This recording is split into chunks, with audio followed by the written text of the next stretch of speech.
I'm on my own, broken and alone. I feel the rain crashing down all around this empty town. I'm searching for the lost and found, but you don't care, you're unaware. Keep moving like the scars aren't even there.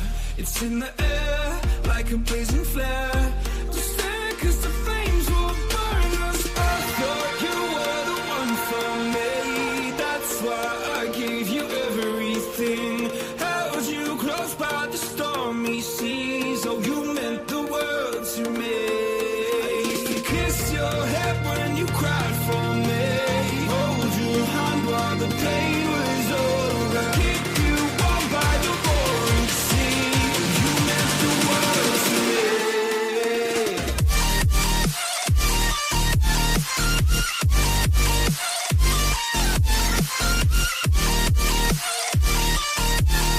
Oh, you meant the world to me.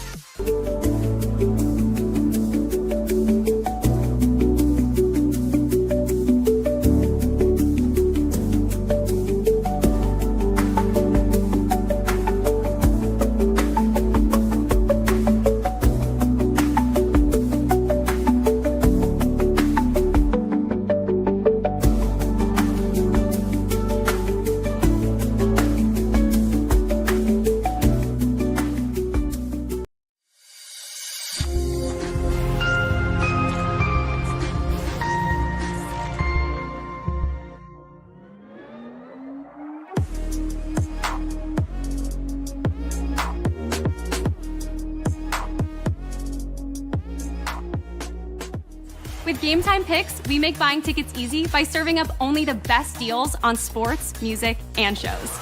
What time is it? It's game time.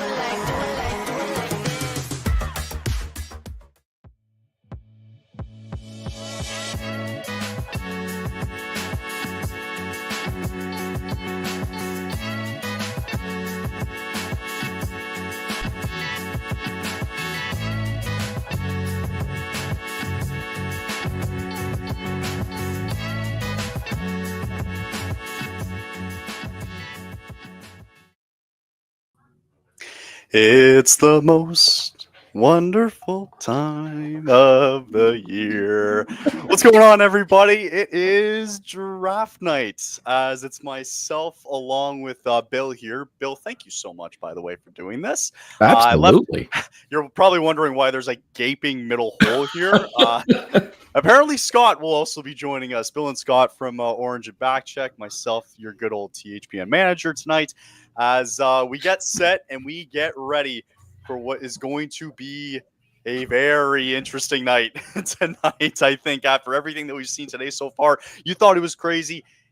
I don't think it's started yet, and I think it's going to start at 7 o'clock or now 7:03 tonight, if that's the way we're going to put it. But Bill, as Flyers fan, you guys must be pretty excited and ready to get going tonight. I just need this pick to happen. I mean, it seems like a microcosm of what the Flyers did with Anaheim in the trade a couple days ago for Trevor Zegras.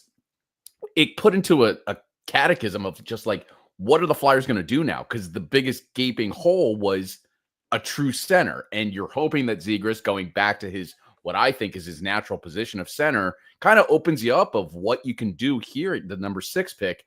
Right. Rumors too that they could be trying to move up to make a move here. So that it's kind of just complete chaos. And we've seen a lot of just moves around the league happen. I just saw Sam Bennett got 8 for 8. Yeah. $64 million deal. It's just absolutely crazy. Even my dog Mowgli. I think there's a ghost coming in the door. Even the dog Mowgli the lab decided to join in on the fun. So it's gonna be absolutely crazy what's going on here tonight. I can't wait. I think it's going to be more crazy because now you got the GMs in a war room. They're not sitting earshot from each other, right? And I think that's what's even better. So I think like the idea of it, I'm excited for, and I'm intrigued about it because I don't think we're close to being done yet after everything that seemed to be happening today. And we'll break it all down from the bigger things that happened earlier on today. But going into tonight, so What we at the very least know is this. We know the Islanders, the Sharks, and the Blackhawks will make their selections at 1, 2, and 3. Yeah. Outside of that, I think anything's possible because there's been rumors of Utah moving at 4, Nashville at 5. You just said about Philadelphia. You got Boston at 7. Islanders making the trade with Montreal today, now moving up to 16 and 17. Can they swap to get their guy in James Hagens as well? I think the first half hour is going to be absolutely fascinating tonight. A lot of moving parts. And I think what's even crazier too is that you have 10 teams who are not selecting in the first round tonight too. And all of a sudden, I think maybe we're at 11 because Montreal is now bounced out of the first round in its entirety, right? Yep. You'll see our little ticker below, guys. It's going to start filling up very soon here. They're just getting set up here. I'm hoping it's more of a swifter process too, because you're not getting on stage and you're not, because the GMs are now in their war room, they're not shaking hands with 50 million people on stage. It's the most excruciating thing, and typical NHL where they have a great idea where they try and follow the path of what the NFL, NBA is doing, broadcasting just the first round, and then it's just this excruciating, like, just get to the pick. We don't need to see all the 25 people. The Philadelphia Flyers just posted the other day about Travis Konechny's being drafted back in I don't, whatever his year days was. When he was drafted. Yeah. One, my God, the NHL ages you like fine wine. And two, just like there's like 25 people up there, and yeah, they're all scouts, so obviously we don't know everybody. But like, there's also guys that you're just like, clearly this guy has no business being up there. Just a microcosm also how bad the Flyers organization and that's exactly like the way that this draft kind of is shaping out tonight is that there's just so many unknowns really outside of maybe the first 2 to 3 picks here.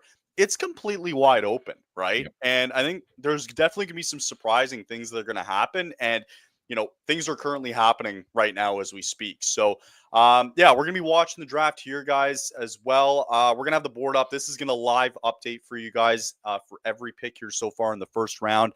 We're going to see how it goes. I'm going to try my best to get through most of the first round. I would assume it goes. That's why I said I hope it goes a little more efficiently tonight, which is why I like the war room. But yeah, just taking a look here real quick. So obviously the draft lottery results.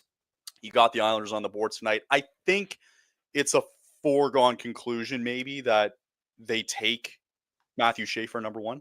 Yeah, I think that's the consensus overall pick. And then I think what's going to be very fascinating to watch is because they want to get back into the top 10 now that they have some picks to utilize, because it just sounds like that they really want James Hagens, right? Yes. Curious, like, who could be that partner, right? Like, I wonder who they're going to look for here to see as we're getting ready for round 1. I'm always curious when it's known that a team, in this case, it's obviously the Islanders. When a team it's leaked, it's like they want this particular guy, and that's why they are trying to get back into the first round or like top 10 in this situation. Like, that you lose a ton of leverage as the team that's trying to jump in. Like, it's an emotional pick now. It's not just a strategic pick. So one, you also have to, I don't know, like, is Hagens a New Yorker? Like, because then I'm seeing people say like, well, then teams that like the Flyers I've seen some mock drafts want to take Hagens or have them taking Hagens. Like, well, after his ELC, is it going to be another Cutter Gauthier situation where he doesn't want to play for you because he's set on the Islanders? It's a very interesting dynamic, more so for the Islanders more than Hagens. I think Hagens is a guy at the end of the day that will just play hockey. You got it. So it's just one of those like very interesting scenarios for the New York Islanders to try and jump back into the top 10. So, and I wanted to get your take on this. We do have Gary Bettman now on the stage. I'm sure everybody's booing him again. We got Bettman on the stage, which means the Islanders will very shortly be on the clock, and we're going to be amazingly starting on time tonight, which is a first. Before we get to the first pick tonight, before we get this draft underway here, I did want your thoughts on one of the moves that actually happened here. Yeah. Earlier on, and it involved your Philadelphia Flyers, it was kind of the first domino that fell, and it was Trevor Zegras getting moved over to Philadelphia. I believe with failing and 2 picks. I mistakenly forget which ones they are. It was a 4th round this year and a second or something like that. Something next year. So plenty of draft capital that the Flyers had to be able to expend on this to get a guy like Zegras, who was clearly dying for a change of scenery. It's not just the fact that he's now back with his best buddy, Jamie Drysdale, here in Philadelphia. This guy is not a winger. Like, you can't convince me that he should be playing on the wing when he is, one, self-admitting that he knows he needs to work on his defensive game, and 2, just knows that he needs to be playing 200 feet of hockey. Like, this is what he is naturally able to do. And the fact that I get to now dream for the summer of him with Matvei Michkov has me jazzed up on what this team could look like next season. I'm not saying they're winning the cup. I'm not even saying it's a low risk, man. Yeah, like, that's the crazy thing. You have decent draft control of him. He's an RFA after this coming season, so you can figure out what to do with him after. I love this. I think Zegras was dying for a change of scenery. He's now got it, literally going across the country, and just gets a guy like Rick Tocchet under his wing to try and push him. I think that's what's exciting. I have my hesitancy around Rick Tocchet coming into the Flyers, but sure, I'm perfectly fine with him pushing a guy like Zegras to hopefully get back into that mix of what we saw a couple years ago, that got him on the cover of EA Sports NHL. Like, when you're that kind of guy, you're getting up there. Well, with that being said, we are going to get into a lot of the other trades and signings that happened today. But with that, the New York Islanders are officially on the clock. Here we go. Round 1 in the 2025 NHL entry draft, folks, is officially underway. So the Islanders on the clock. Bettman just finishing up here with last second words here. But man, dream come true for the Islanders all the way down at 11th when the lottery came around. And now all of a sudden they are going to be selecting first here. There was maybe again, it's more or less they're going to make their pick here. And then it's going to be right back to the phones, I imagine, right afterwards, because I think it's going to be a very last-minute desperate attempt to see if they can find a way here back into the top 10 as well. We got another guest on as well. I'll get the screen nicely set up as we have our good friend Scott. Excellent. And what's going on? What Scott? is happening? What is happening? I just let you know I'm here for the trades. That's all. You know, people say they come here for the snacks. I'm here for the trades. We all are. How you doing, man? I'm doing wonderful. How you doing? Doing great. I'm excited. I'm ready for I'm hoping it's wild tonight, because I was just telling Bill, like, now that it's a war room, it's like, all right, nobody's whispering in each other's ears anymore. Like, let's go here, right? Yep. This is all. I love how they set it up this year. A giant theater, all the teams are remote and everything. It makes it a little more suspenseful than usual. And it really does. It should. I know it's in LA. I'm assuming it's at the Staples Center, right? Or whatever the Staples Center is at this point. Yeah, crypto. Yeah, crypto. Yeah. I think it's actually in a theater, if I'm not mistaken. Oh, really? Yeah, usually it's in a theater. Yeah, all right then. Hang on. Here we go. So the Islanders are officially on the clock now. They are selecting first overall for the 5th time in franchise history. Is that me, or is that that's pretty good luck, to be honest. Yes. Yeah. I mean, they had a 1.8% chance of winning it this year, if I'm not mistaken. Like, that bump down the Flyers 2 spots. I believe Utah, so. Yeah. So it's just kind of. It's all luck of the draw, and then I don't remember what it was back in the day to organize. Billy Harris, Dennis Potvin, Rick DiPietro. They're showing some of the names here, and then John Tavares, who also signed his 4-year deal today with the extension, with the Leafs. Scott, real quick, I know for the Flyers, Zegras now a Flyer. I had Bill's take on it. What are your thoughts, real quick? I love the deal. There's nothing I find wrong with it at all. I cannot wait to see him and Matvei Michkov together. I cannot wait. I think that's going to be very creative, very fun. It adds a lot of skill up front. And if Owen Tippett can develop into a power forward, that would be a beautiful line to watch going forward. So I think so. I just saw actually too with the clock. I believe they started it at 2 minutes and 30 seconds or 3 minutes. It's a very once you're on the clock, you are on the clock. You got, I think, about 3 minutes to make your selection. They're really starting to speed it up a little bit, and that's what I like. Like, you've had all this time in the world, and voila, right? Yeah. So, Yeah. well, I think we're going to get spoiled a little bit here from the scoreboard. So, if you want, I can take it off, and we can go to our 3-man view here. But the pick is officially in, and it is Matthew Not Schaefer. surprising whatsoever. Not surprising at all. It is Matthew Schaefer, number one overall to the Islanders. There you go. Not a surprise at all. And we're off and running. And we're off and running, folks. And 3 minutes out, and it should be a quick round one. It's like how they do with the NFL draft nowadays. It really should. I mean, like you said at the top of this, Kyle, like this is going to go 1, 2, 3.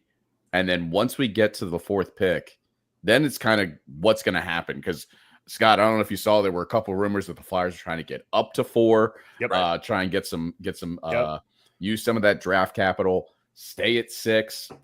The Zebras changed everything for them. It really changed everything in terms of the plethora of draft prospects that they can now pull from outside of just a center, basically, which is just what they're dying to have, and thankfully they got it. So you wonder, like, I just wonder, you compare the last few years, let's say the last 10, 15 years of number 1 picks, like, you wonder where he ranks among that. And you wonder, like, because for me, watching him back at the World Juniors a little bit, and he's not somebody that really, to me, stands out as a number 1 overall pick. But because the draft class this year is not, I don't want to say weaker status, but definitely not as high up as what it used to be. I wonder, what are we going to see from him? Is he going to be this, like, offensive defenseman here where he had 1.29 points per average in the OHL this season with Erie? Or now that you got Noah Dobson going out the door, you wonder, like, okay, like, are you going to start providing a bit more here on the defenseman side of things? I don't know. I think that Lane Hudson probably set the bar for him this year. That's what everybody's going to expect from him going forward. And maybe that's what the league is going to. Yeah. Right? Like, maybe that's just it. Yeah. I think that can I make a note on that, by the way? Sure. How good did Montreal get today, by the way? I know, by adding Noah we didn't Dobson? even get to that. we haven't. I mean, I know we didn't talk much on that, but my God, when I saw that, I was like, what? Like, they just got really good. Like, really good. The Flames kind of helped out with that because we gave them that pick at 17. Yeah. So I'm glad that they're not, weirdly enough, like, I'm kind of happy that they're not selecting it, instead. I'm right. Like, all right, at least it makes me feel a little bit better that they're not actually picking it. Yeah, exactly. Now I can bank on this Dobson kid's, like, downfall. Listen, you got 4 more years of Joel Farabee. You guys are fine up there. I can't wait. That's okay. I'll eat the cap. I don't care. I'll eat it. Yeah, eat it. Yeah. We appreciate it. We're not complaining. We do. We need to eat the cap, so you're welcome. Yeah. It's kind of giving now they got him, like, looking at the screen. It's giving COVID almost. So that was a little strange seeing Matthew Darsh sitting there, a guy who's been high on the job like 3 weeks, and this is a little odd. I will say that. It's different. I like it. Don't get me wrong. It's a little. This is a little odd. Like, this part's weird. Yeah. Yes. It is very COVID-ish, like you were just saying. They're interviewing this kid through the TV instead of in person. We're just gonna see someone with a big hammer coming in and throwing it through the thing on the like in the Apple commercial. Yes. That's what I want to see now. Like, honestly, like, they don't. Great job, kid. Yeah. It's like, do it off stage, man. Like this is very. So is he expected to be a day one play? I mean, he's only 17 years old. I didn't even know he was that young. I got to assume that. So. Yeah, they're in a rebuild. They're pretty much in a rebuild at this point. I mean, essentially, if you're the number 1 draft pick in the NHL in today's nowadays, game, you're expected to play. Any 3 to 5 and below, you're not. But I would say 1, maybe 2, you're expected to play. Yeah, right away. Yeah, I agree. And contribute. I think he's going to turn 18 over the summer. Yeah, maybe. He has to. In order to be drafted. Yeah. So, I mean, for an 18-year-old, I mean, he's going to That's the thing, and that's going to be the difficult part. And what's going to be fascinating to watch is like you're kind of going to get thrown in there, right? On an Islanders team that really is rebuilding. And also, too, like you had people calling about Matt Barzal already. Right. Yep. So, does he kind of get tossed into the fire a little bit and you hope that it doesn't burn, right? I don't know. I think you're starting to see a little bit of restructuring in the Eastern Conference here. I really think you're starting to see the deck shuffle quite a bit. Oh, I mean, you have the Islanders rebuilding. Pittsburgh's officially in a rebuild. No matter if you have, Letang, Crosby, Malkin, Carlson, if they don't trade them, they're probably not going to make the playoffs again because they're not deep enough. You have Boston who's really backsliding. And there was even some things I noticed on Twitter today that they were talking about Pasternak possibly being in the block, which is shocking to me, but still at the same time, things are being talked about up there. Absolutely. So that's another team that's going to take a slide back. Washington probably overperformed quite a bit. What are the Rangers going to be at this point? Because they're an older roster and not poorly constructed, and they're poorly constructed. So this draft has a lot of implications because, especially for the Islanders too, you just gave up Noah Dobson, who is a high end, probably a number one defenseman in the NHL. And now you're showing that you're starting over. You're seeing a complete realignment here and not even realizing it in a matter of just a couple, with this draft here. People don't see that this whole thing is realigning. Utah got a lot better. The Islanders got a lot worse. Other teams, friggin' Buffalo, man. Yeah, Buffalo, I think actually is gonna improve. I really do think at this point Buffalo is just going to naturally progress, and Chicago is going to start getting better at some point too. So I mean, there's some shuffling that's going on here, I think. Michael Kesserling, apparently people are praising him because he's a good right-shotted top 4D man. So maybe they know something we don't. I don't know. Apparently, from what Elliot Friedman said, they've been targeting him for a while. And it's like, okay. All right. Well, they see something in him. So that's got to mean something. That's got to mean something for Michael too, right? Right. Like, hey, a team actually sees something in me, right. Instead of being stuck on the 5-6 role of a growing Utah team. Exactly. Yeah, all right. So Schaefer, number one, players drafted first overall in both the OHL and the NHL draft. It was Matthew Schaefer here in 2023 for the Erie Otters. Last man to do it, Connor McDavid back in 2012 for the Erie Otters, and then selected number one overall. And then before that, actually, 1 year prior was Aaron Ekblad, who's going into free agency this year. And you wonder now, with Sam Bennett getting locked up, does this close the door on Ekblad? I don't know. I think that team is really tight. He'd have to take a little bit of a discount to stay there. I think he would. Why would you leave there? There's no why. Why would you leave Florida? What's going on, Danelle? I completely agree. Like I said it during our most recent episode of Orange and Backcheck. Like, if you have a chance to do something we haven't seen since the 80s Islanders, you have to try and stay best you can. Like, even if it's a 1 year deal, just to like say if you can be part of history. I don't think Ekblad is looking for a 1 year deal. No. But when you talk about the Florida Panthers, he might just say, F it, let's see what I can do and test the waters again next year. I don't know what he's thinking. I imagine he's looking for that long-term deal, but it's tempting, but I don't know. It's very crazy. I mean, they can also move like some of their younger bottom six as well too. Samsonovich, I think, was one of them too. That was looking that might be getting out in order to make it fit. And it wouldn't surprise me if Bill Zito tries to make it fit with all three that were rumored to be on the UFA now, minus Sam Bennett. Right. Yeah. Yeah. Bill Zito is going to do whatever he has to. If they're moving Jonah Gadjevich, we'll gladly take him. No kidding. So I think this is the biggest question, right? Now that the Islanders are off the board, they're going right back to the phones here, and you're wondering, okay, like now, really Hagens can go at any point here now. I don't think it's a lock that Michael Misa gets selected here at number 2. I don't think it is either. If Michael Misa, that's the guy that the Flyers were pegging now as a guy that they might try and trade up for if he falls from 2. Right. Hagens is an interesting pick. Again, like Donnell just said, like, are the Islanders going to try and get back up into the top 10 to grab Hagens? I don't think they will. Obviously, they can't. There's just no way they can get anything past probably. I mean, the Flyers aren't going to give them anything. No, Right. definitely not. No way. They Utah and the Islanders were talking earlier today about a deal. Yeah. There was some going back and forth on that. Again, Utah's still trying to be aggressive.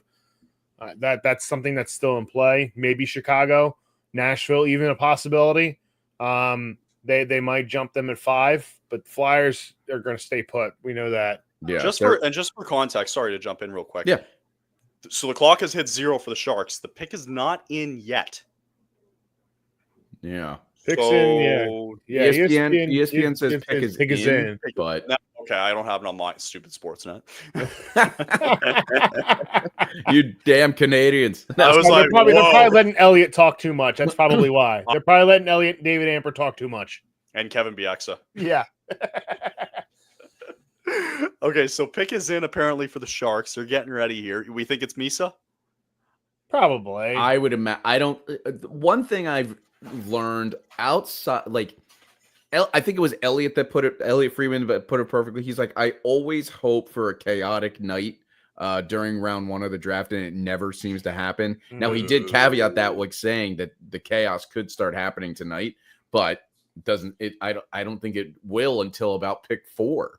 I think this 3 is going Misa, and then who's the Anton Frondell or however you say his name. Frondell. Someone said Frondell. it earlier where they said Frondell might be going number 2. Yeah. On Twitch here. Yeah, word is second might be Frondell. It's possible. So Gary Bettman's at the Okay. microphone now on my screen. Same here. I'm looking at a WWE. Bailey. What is happening? They have Bailey up on the screen. Her Titantron It's John video. Cena. Yeah. And at the They number can't see the 2 pick. Oh wait, they Oh, brought they have out. Bailey coming out to announce it.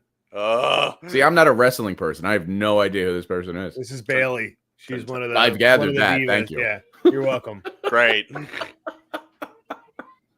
Thanks for the context. So I wonder, You're welcome. do the Flyers have a guest picker? I figured it would be just let it be. The Flames for me tonight, it's Lanny McDonald. Oh, nice, Lanny. Very All cool. right. Who else was there? Nikki Glazer for the St. Louis Blues. Okay, I thought was one. So, that's right. She is from St. Louis. Yeah. Bailey. Oh, okay. All right. Okay, Bailey has selected. She just said Misa. it is Michael Misa, Misa, yeah. center Misa. from Genoa. Yep. You kind of felt like that was the direction that they were gonna go in, right? Mhm. Yeah. There it is, Michael Misa, number 2 overall. You know what? I have to say this about the draft, and they can do all the mocks they want, but really anything out of 1 is a crapshoot. It really is. 1,000%. Because you have these guys like, what was it, a couple years ago where they take people way too early or way too late, and it changed up the whole. And that's how the Flyers ended up with Michkov 2 years ago. Yeah. Like somebody took someone, I think it was Utah or Arizona at the time, who took someone way too early, and Michkov fell to them, and it's like, bring it on. Like these. There was teams also have political intel. factors because of the war. They had no idea if this guy was actually going to be coming over here in the amount of time that he did. But there's something going on in the Flyers front office. I don't know if it started right now with Briere and company and Keith Jones or prior to this. They just have a great relationship with the KHL. They're able to pry these guys out. Now, obviously, they just lost Kolosov going back to the KHL, but he wasn't NHL ready anyway. So that's a wash. Like, who cares? Like, let him go back. For sure. I do not care that Kolosov is going back to the KHL. Right. Exactly. So, wow, Misa. So he led the CHL in scoring with 134 points, 62 goals, and 72 assists for Saginaw. Listen, I'm saying this because I'm a Flames fan. Zane Parekh had like a shit ton of assists for Saginaw this year. So that maybe helped a little bit. Yeah. Just saying. But no, still, like, you put him up there, and it's like now you're starting to really see it with San Jose come together. Now it's Macklin Celebrini. Now it's Michael Misa coming in. You got Sam Dickinson on the back end. This kid, Quentin Musty, coming out of the Sudbury Wolves, who's getting some minutes. He's going to be a threat. He's going to be an exciting player to watch. They're doing right things. At some point, you would imagine in the next year or two, they're going to strike. You know, they're gonna come out and make some bold moves. They're gonna make some big free agent pickups. Might not be this offseason, but they're gonna make some big moves coming up. Yeah, probably next season with the cap going up. Yeah, Totally. they have Sabaskarov in goal, who's going to turn out to be a pretty solid goaltender for them. They're building it right. They're a team that kind of went down quickly, but are building it back up pretty quickly. And especially with today's buyout of Mark Edward Vlasic, that makes a lot of sense that they're doing this the right way. They really are. And they're kind of being shark-like a little bit, right? Where they're just floating under. They're just they're being a little sharky about it. Yeah, it really is. Yeah. Do you guys know these guys? Joshua Jackson and Marguerite. Yeah, so that's Charlie. Charlie and one of the girls from Mighty Ducks. Yeah. Yeah. Stupid. Okay, that makes sense. Okay, yep. So now this is where it starts to open. This is when it's going to start getting interesting. They have a lot of they have a lot of options up here that can any player, like you said, Scott. After one, it's really just like pick of the litter. You should take who you think is the best player available, whoever that guy may be. But don't I've lived by this acronym as long as I could. Just KISS. Keep it simple, stupid. If you think this guy is your best available guy, draft him. You're not in a position of need like the NFL. Like the NHL draft is completely different from any draft. That maybe baseball's the closest comparison, but even then, it's not even close. It's not close. Like it's very, very different here. Do we know? Sorry to jump in. You know, so McQueen, I've seen him 6-7 in the rankings. I've seen him 15th. And I've seen him around 8-10. 8-10. Around the 8-10 range. Okay. Yeah, because Anaheim might be a team that grabs him. Okay. That's that kind of range is where he's projected. 8-10 range. That makes a little bit of sense. Okay. I like McQueen because of his size. I mean, I'm still kind of old school in a sense where I still think you need size down the middle. Look, these guys, for instance, you have, a guy like Misa. Obviously, he's got fantastic skill. There's no question about it. But I think that in a long, grueling playoff grind, you can't have a top center being 5'9", 5'10", 5'11". You need some size. You need your body physically needs to hand out for and that's where I get concerned about. That's why I think a guy like me, like McQueen, there's probably some questions there. But that's where I'm taking a flyer on that because you can't teach size. You can't teach size. You can't. So are you? We don't really talk about the draft on the podcast because it's. So are you out on Hagens for the Flyers if he falls to 6 here? You know what? He's listed at 5'10". I'm be honest with you. I have never watched enough tape on these guys to make an educated enough decision to see that because it's also a couple years down the line as well. These guys could have a growth spurt next year. It's oh, great. All of a sudden now he's 6 foot because they're not grown yet. That's what it is. It's true. It's very 100% true. The only thing that I can even remotely evaluate on is goaltending. It's because I understand what guys are looking for in the position. And I can't even do that greatly because still, I mean, I'm only looking at certain intangibles, but I can't. This is why drafts, the NFL is completely different because you're 23 and full grown then. These guys are 18 years old. You're not really done growing until you're 19, 20 years old. Well, Hagens is apparently is 19. So that's then there you go. Then then he's out. Yeah, he's out. He's out. I did the quick math to do 2025 minus 2006, and the fact that people that are living that were born in 2006 are now turning 19, 20 years old. That scares the crap out of me. But that's a different conversation. You know what? This is what's worse is that none of these kids were born before the lockout. Yeah, the big lockout. They never missed a full season. They missed a half a season. You mentioned the growth spurt. Wait till they get introduced to beer when they're 21, 22 if they haven't already. Are you kidding me? Thunk. I mean, JJ Peterka apparently has been in that boat while in Buffalo. Did you hear about that? Where before there would be this maybe a night before a game or something like that, or the night after a game, he would be at some of these Buffalo bars afterwards, just getting plastered. Well, there's nothing else to do. I was in just Buffalo. about to say the exact same thing. There's There's nothing else to do in do. Buffalo. Yeah. So, like, I get it, but, like, at the same time, don't do that. Chicago's pick is in as Bettman steps to the Okay, microphone. here we go. So the third Here overall we pick. go. First off, Gary Bettman is a showman. He knows how to play to the crowd. He leans Hell into yes, he does. leans into the booze. And every once in a while, he clearly just talks entirely too much. It's like, dude, we're not here for you. No, get to we the don't point. care about you. But he is introduced. So I guess I looked it up. So this is who's making this pick for Chicago. Is that JR? Oh, that's JR. That's Jeremy Roenick. Oh. All righty, let's see what happens. Now, apparently, it's only Briere that's not only Briere, but it is Briere picking the pick tonight for the Flyers. So it's not a fun local celebrity. If they were smart, they should have tried to get Jason Kelce or someone big name that everyone knows at this point. But You would think, that's neither here nor there. I mean, Jason Kelce is all over the place in Philly. I don't know if you've seen videos up. I've seen it. Oh, yeah. Him in a bar in one of the local Jersey Shore spots. It's chaos. So maybe he was busy. He's absolutely crushing it. Yeah. And good, he should. Yep. I'm killing time as I wait Frondell. for Jeremy Roenick to tell us. Frondell. It is Okay. First or value, it's Frondell. Ooh. Okay. How about So that? the 1, 2, 3 has gone exactly as we've As they seen in most planned. mocks. Yeah. So now it gets tricky. Are the Mammoths going to trade this pick to the Islanders? And do we see Hagens go? I think it's too close right now for you. I think it's too close. Now that they're now that they're on the clock, I don't know. I really think that they're going to make this pick.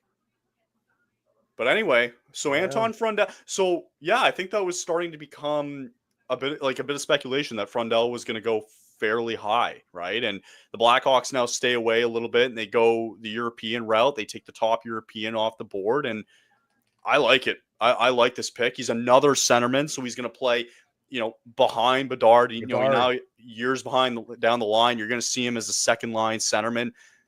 I love the pick actually because now you're pretty. Them. That's a good fit for that team. Huge.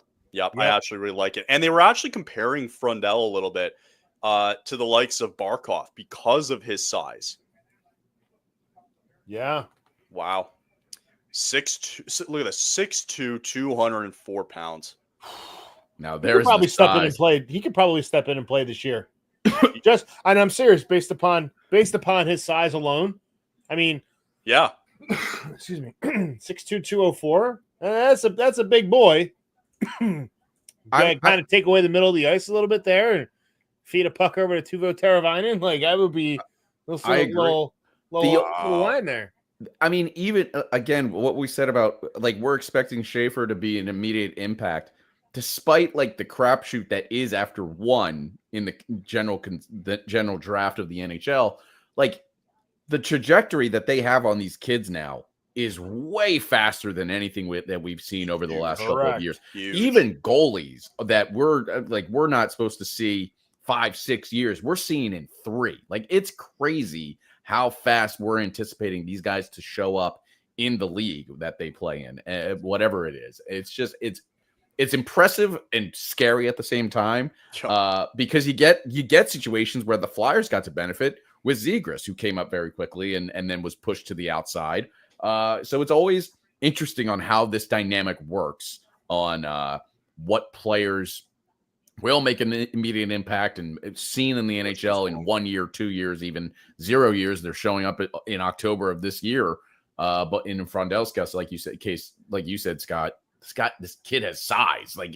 He's 18. He just turned 18 in May. It's absolutely insane. That's a big boy. This is crazy. They can't keep doing this, right? There's absolutely no way we're doing this virtual crap of the general managers talking to the draft pick that they just did via television for all 32 drafts. Interview the kid first. What are we doing? This is so awkward. I'm telling you, hammer to the TV. I'm telling you. That's exactly. You need that. What I don't understand is what, instead of I'm sorry, take a page out of the NFL playbook, go stick these kids in the back room, Get the GMs to call them and then come out. You've already Yes. had this conversation with them. You don't need to be doing this in front of a live audience. Wow, thanks for making me a Blackhawk. This is why they're saying it's really 3 minutes, but this is the fluff time for other Right, they're teams to fluffing it prepare up. for that. Yep. Yeah, It is fluff time. Like it's Utah's pick, but we haven't seen the clock. It still says on ESPN's broadcast, pick is in on number 3 Chicago. So I don't know what's happening. We'll see. Danelle quickly asked what you guys thought on the Blues and the Bruins jerseys. I think the Blues jerseys are sick. Blues jerseys are very nice. Yeah, the Bruins jerseys, they look exactly the same as they did before. They have the last 100 years, in my opinion. To be honest with it's you, no different. They haven't changed one bit. And the Blackhawks, they did with the Flyers. They did with the 50th anniversary, put some little gold on the outside of it. So, yeah, they could have done a little better there. They could have done a little better there. The Bruins are the meme of the old man opening up a Christmas present while he's wearing a red button-down shirt, and the Christmas present is a same exact red button-down shirt. Yep. That's what the Bruins are in their rebrand shirt. Yep. I'm waiting for the rumor that we're apparently getting the late 2000 or early 2000s, late 90s black jerseys back of the Philadelphia Flyers, and I know Scott is absolutely dying for it. Make Flyers hockey great again. That's exactly it. Our new slogan. Flyers hockey great again. Exactly. Well, especially now that the Ducks kind of went the orange route, you know, it's kind of like, which is sick. That's sick. It really, it was cool when they brought back it a couple years ago, but I like how they brought back the duck, the Mighty Duck logo, and went the orange route. I think it's cool. Me personally, I think that's cool. You know what I like? I want to see the Flames, and I like that reverse retro jersey, that black one with like the C and there's 3 stripes along the side. Sick jersey, man. Sick. I hope they do. I like when they have the horse too. The horse. Yeah, the horse is sick also. Yeah, the horse is pretty iconic. Yeah. God, I don't know what they're gonna do tonight. Well, what do you hope they do? What is your wish list? Well, I mean, obviously it depends on how the board breaks, but like, what are you looking for? It seems that everybody's like, you've got to trade Anderson right now. You got to do it before the draft. It's like, no, they fucking don't. Relax. Yeah.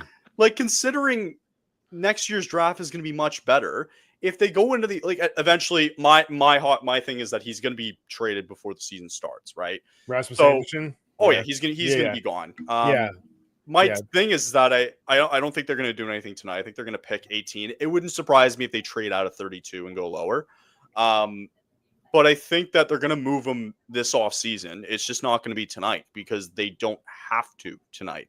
And they can get somebody's unprotected first-round pick next year. And we already have Vegas's, so who knows what they're going to be like. I assume they're going to be okay.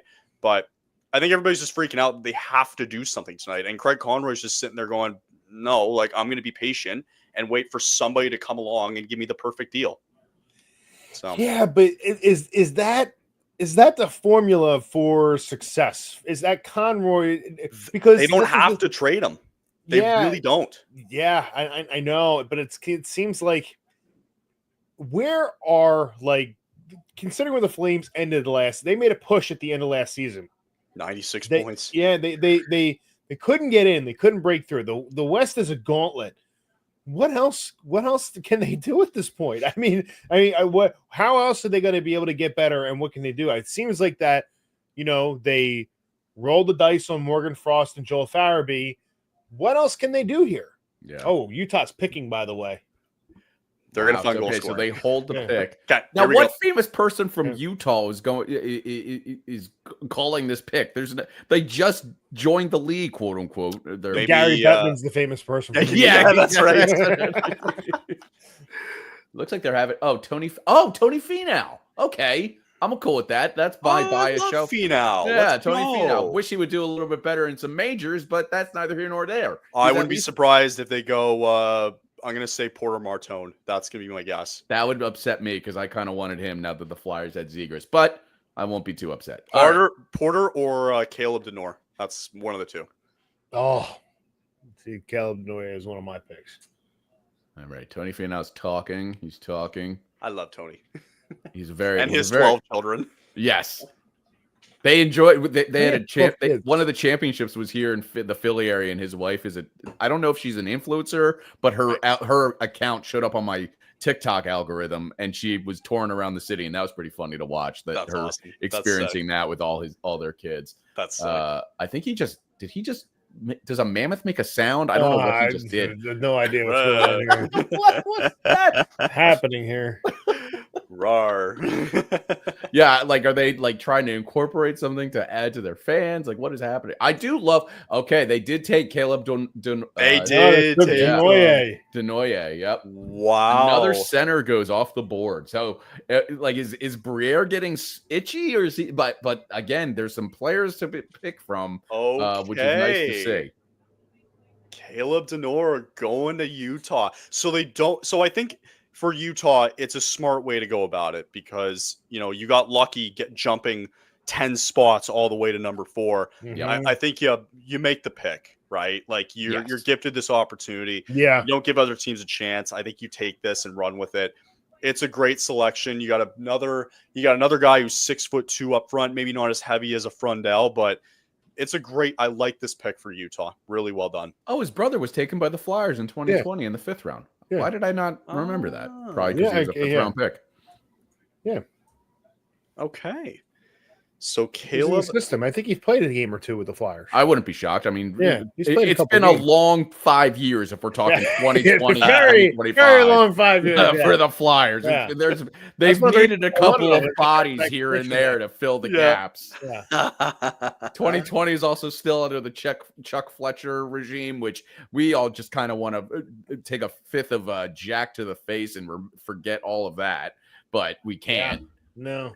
This kid was so good in the QMJHL, man. In the playoffs, 9 goals, 21 assists in 19 playoff games. See, I look for something like that. That's clutch. So that good. Means you clutch. Because regular season. You can go out there and beat the piss out of last place teams 6 times a year.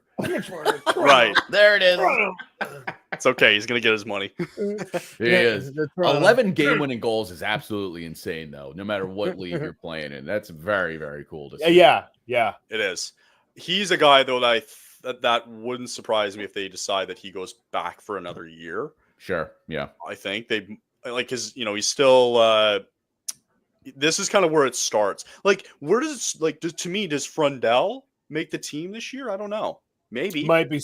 Could stay another year over in Sweden. Maybe. It's possible. A lot of Europeans tend to do that. Yeah. I've seen in the past. I agree. So, yeah.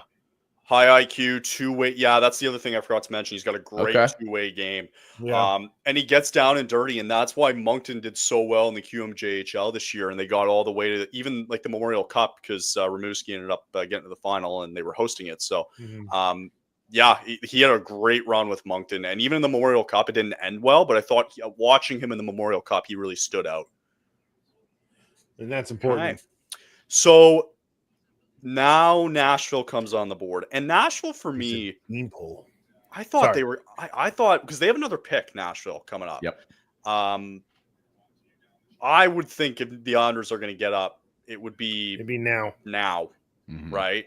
But again, if the Islanders if it's known that they're gung ho on Hagens, they're not going to be able to just do a normal trade that we see for a team trying to get back into the top 10 or just get into the top 10. Like, if you are known to be dead set on X person, right, you are going to give up more because then that team will say, well, if you're so desperate for this one particular guy, we want 2 first-round picks instead of 1 or whatever the number is. Like, whatever the trade value is, it gets worse for the Islanders. I don't think they're going to be able to move up unless they give up a literal king's ransom. It's not worth it to the team that they are talking to. They should they're in a rebuild. Wouldn't you want to now select back-to-back? Yeah. In the first round? You already got Schaefer, man. Might as well just stack it up, I guess, because you're rebuilding now. Yeah. But that's why listen, you have Martone, you have Hagens, and you have O'Brien available. They're all available, right now. And Brady Martin, you can't overlook too. Yeah, and Brady. Yeah, and that's another one. Yep. There's still a lot of good players available. Before. like I get they have middle first round picks, but like that's not going to do it for a team. Like the Flyers already have back end draft picks. They have 22 and 31. Right. Guarantee they're not drafting one of those. They're going to trade something next year to get back out of the first round. I can almost guarantee it that that's happening. It's just a matter of what. And for the Islanders, use that pick for next year, like 15, 16. If they're looking to move on, lose one of those picks for a pick next year. Ideally unprotected if you're them. Hopefully unprotected. Yeah. Another team also trying to move up is Pittsburgh. And Dubas is going to be aggressive in that. Super aggressive. So just looking at, I'm going to scroll down a little bit. Kyle Dubas loves using those analytics. Absolutely cherishes it.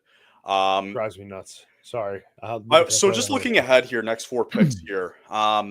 We'll see what Nashville does, but Philly, I assume you guys want to keep the pick and make a pick, obviously. Yep. Nah, better off trading at this point. You know what? Let's get a little excitement here. Let's just trade it. Let's see him trade down to like 10. Let's just see something and just see a little bit of movement. Anything at this point. If the NFL can do it, so can we. Yeah, right. Exactly. Right. But let's see a Howie Roseman move here, okay? Let's see a Howie Roseman. Yeah. Now that's what kind of magic I want to see Briere pull off here tonight. I would assume Boston makes a selection, right? Yeah. And they need to. They have to. If Hagens is on the board, then Don Sweeney's got to hit on that one because they're in trouble. I don't think that people realize how much they tore apart that roster at the trade deadline. Yeah. They're in bigger trouble than people think. Especially like if Hagens falls that low, I would assume Philly takes Hagens first before Boston if this happens here, or Nashville doesn't go the Hagens route. Everything that I've seen is if Hagens is there at 6, that's who the Flyers are going. Sure. But then late today, all of a sudden Martone came into the picture because again of the Zegras trade. So they all of a sudden we're looking at a right winger or winger in Martone. So I think they are very in on Hagens. It's just a matter of what happens when you're officially on the clock, and it's about to be just in a second here because ESPN says the pick is in for Nashville. So we'll see in a minute. By the way, is Emily Kaplan not able to be cover? Oh, never mind. She's at the desk. Yeah, she's at the desk. Yeah. Okay. It's Leah Hextall down near the play. Got it. Okay. I'm a little biased. She's a fellow Penn Stater, so I always like seeing Emily get some high end stuff. But that if she's on the desk, then I want to say too last thing about Caleb Denoyer, highest points per game player in the QMJHL playoffs since the 2000s. He joins an elite group of Crosby, Drouin, McKinnon, and Huberdeau for points per game. Wow. So that should tell you something. This kid's he's gonna be here for a long time. Yeah, dude, him and Hillman, Dylan Gunther. Oh my gosh. Oh, Nashville legends Shea Weber. Should have been a Flyer. Should have been a Flyer. He actually was a Flyer. He was a Flyer for about 48 hours. He should have been here. That's the moment that you could honestly argue that was the moment that set this franchise back a couple of seasons and we're still reeling for that because of what that contract was going to look like and just the fact that Nashville matched back then. I'm sorry, we're going down a path from 2009. They took Brady Martin. They go Brady. What? They took Brady Martin. Whoa. That's a first. That's our first shock of the day. I would argue some people would say that might be a reach. Yeah, Brady Martin. A little high there, yeah. Only a couple, but still, Brady Martin was projected at number 7 going to Boston under the mock draft. Listen, I saw him play when he was up in Sudbury for the suit when he was playing for the Greyhounds. And God, he's a small kid, but fuck, he's feisty. Yeah, especially I found him they put him a lot, and they put him on mainly the team sucked this year for the Greyhounds, but they put him on the PK sometimes, and by God, he's feisty. So the Flyers have options here as they come into the fold. They can take the winger or Hagens. I don't think they can go wrong here. But but you never know because it's the Flyers, and they took Nolan Patrick, and look how that turned out. And gentlemen, the Flyers are on the clock. Oh, I'm nervous. Let's go. So are we thinking Hagens here? I think it's Hagens. I think you just make the basic pick just because it's I love it. A center, despite Zegras, you still need to fill those gaps because you're still weak at that position. It's no secret. Danny Briere made that very clear in the post trade press conference that he held. Like, it's no secret we're weak up the middle, and Zegras is here to help us with that. We'll see what we do draft night. They're going to go at the end of the day. The philosophy for them is going to be best player available. Yep. So they're going to look at their internal board. They're going to look at everything. Obviously, they've already done all of that, but really it's going to come down to who's the best player available. Is it Porter Martone? Is it James Hagens? Is it Roger McQueen? Who's the best player available? Victor Eklund is a guy you cannot count out either. Actually, I want to point that out.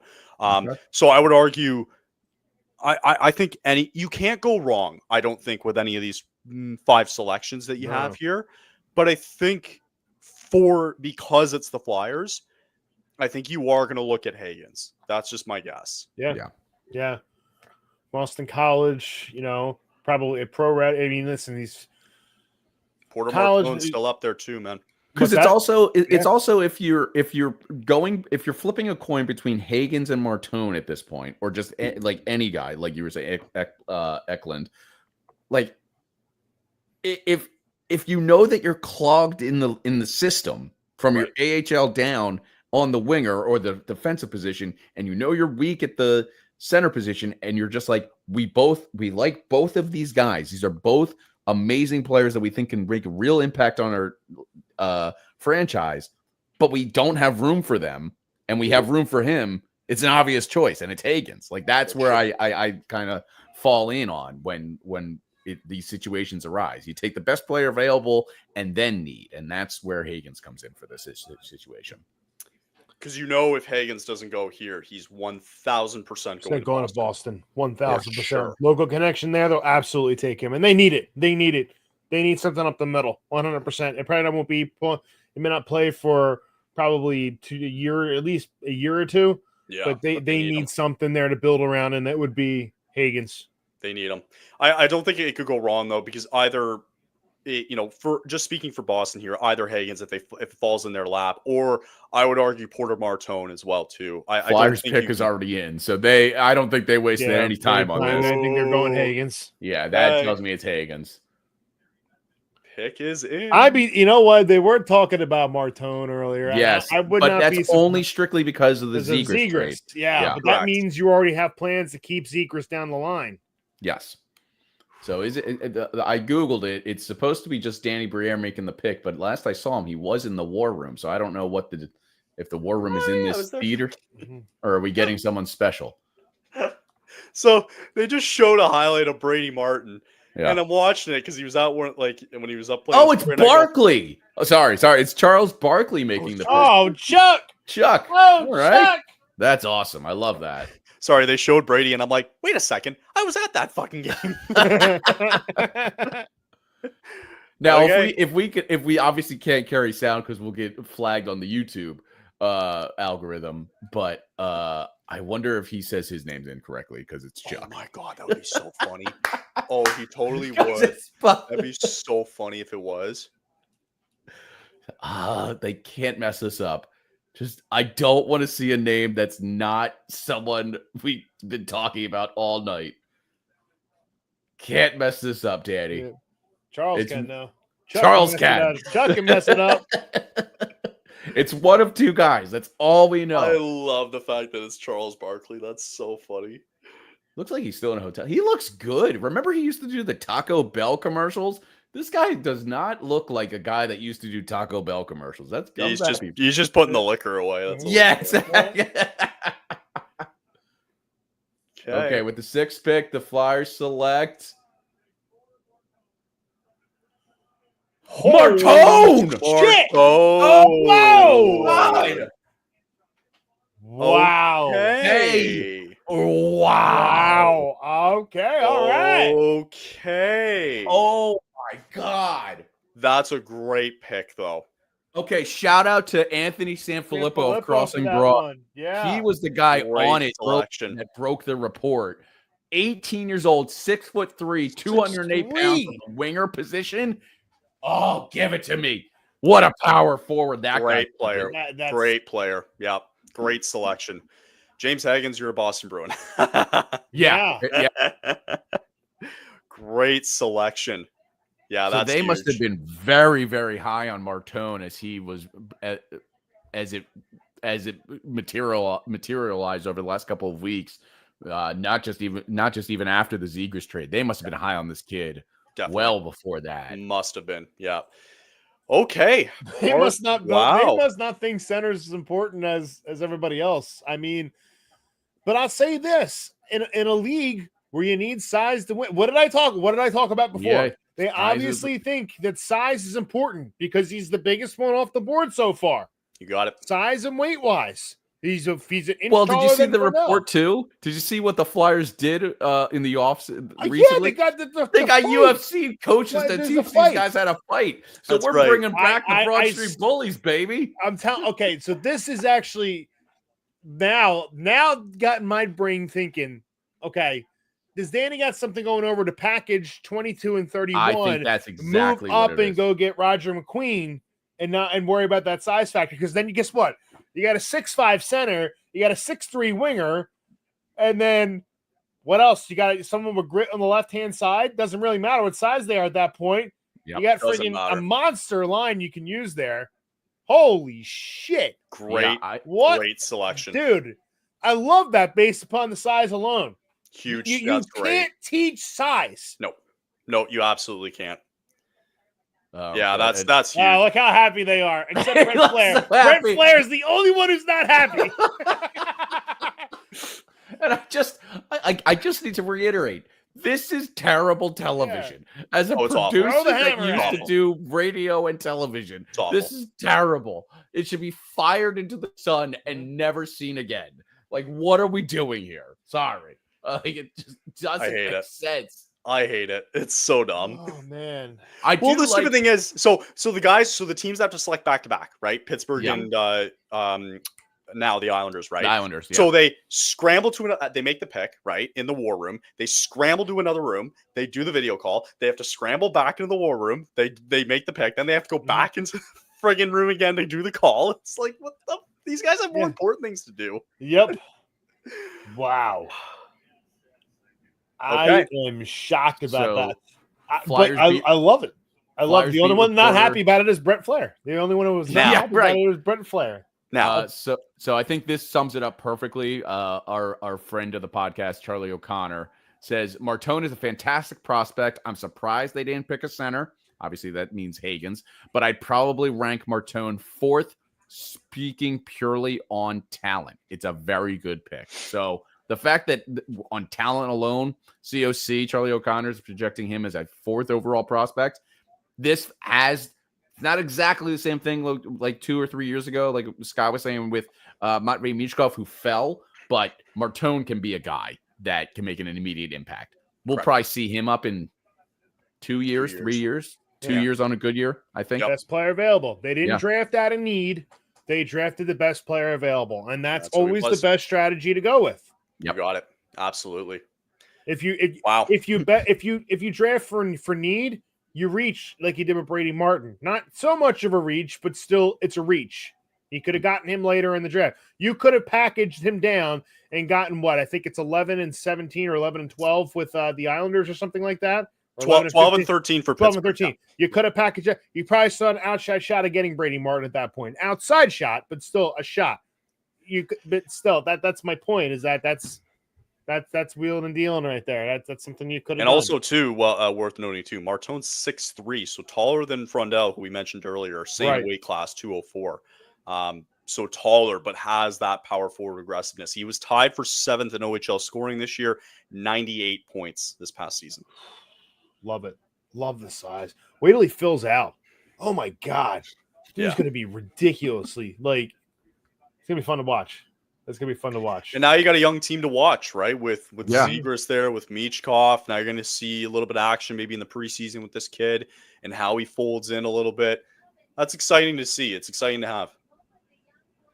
So there's absolutely no way, despite there's no way they don't take Hagens now, right? if they don't take Hagens, the Islanders are going to do whatever they have to do to get to 7. To get him. You don't take Hagens, it's going to probably start. Teams are going to start questioning. Okay, what's up with Hagens? Maybe start scaring him off a little bit. Yeah, I think you're right. I actually think you're correct. I don't think that the first 6 teams or whatever. I think maybe the Islanders called Utah, Nashville, maybe Philly. I don't know. And asked to trade up. They probably said, we're going to make our pick. Knowing that Boston probably goes to, if they don't select Hagens, you're damn right. They're going to start getting on the phone and going, hey, Seattle, like, let's go. Yeah. So this is actually going to be important here because if for some reason they don't, because he's actually on the Bob McKenzie for us, TSN, on the draft board here. You still have Jake O'Brien, who is better than, who they have higher than James Hagens. Roger McQueen being right there, Victor Eklund being right there too. I would assume this is the route they go, though. I'm glad the Flyers stayed away from a guy with the last name O'Brien again because I didn't need another J. O'Brien situation. I just did not want to deal with it. I think this is. It says the pick is in for the Boston Bruins on the ESPN broadcast. That's a lot of people in that war room. My God. Well, they're stressed. 25 people in there. Yeah. Jesus. Well, they're kind of in trouble. Yeah, they need all the scouting they can get. Meanwhile, there's like an intern there who's like a social media intern. Right. Now, is this going to be Tom Brady? There's no way. No. Right? What Boston buffoon is going to be shown? Oh, Wahlberg. Ah, yeah, that could be it. Yeah. Byron Defoe. No, watch it be like Mike Vrabel. Mike, yeah.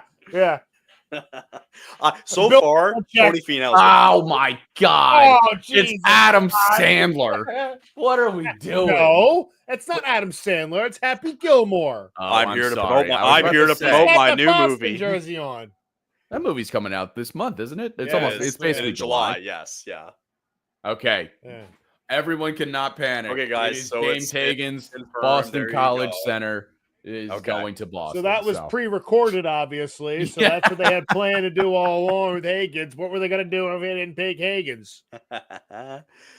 All right, so they do the thing. That guy looks like Larry the Cable Guy. Oh my God! Sorry, that they just showed a guy in the crowd in L.A. that clearly was a Boston fan. Cut off sleeveless shirt, beard, goatee beard, look exactly like Larry the Cable Guy. If you remember who that is, that's a mid-2000s reference. Hey guys, I'm Adam Sandler promoting my new movie. In a Boston jersey. Come watch a team that's going to suck for the next 5 years. We got an $80 million goalie to show you.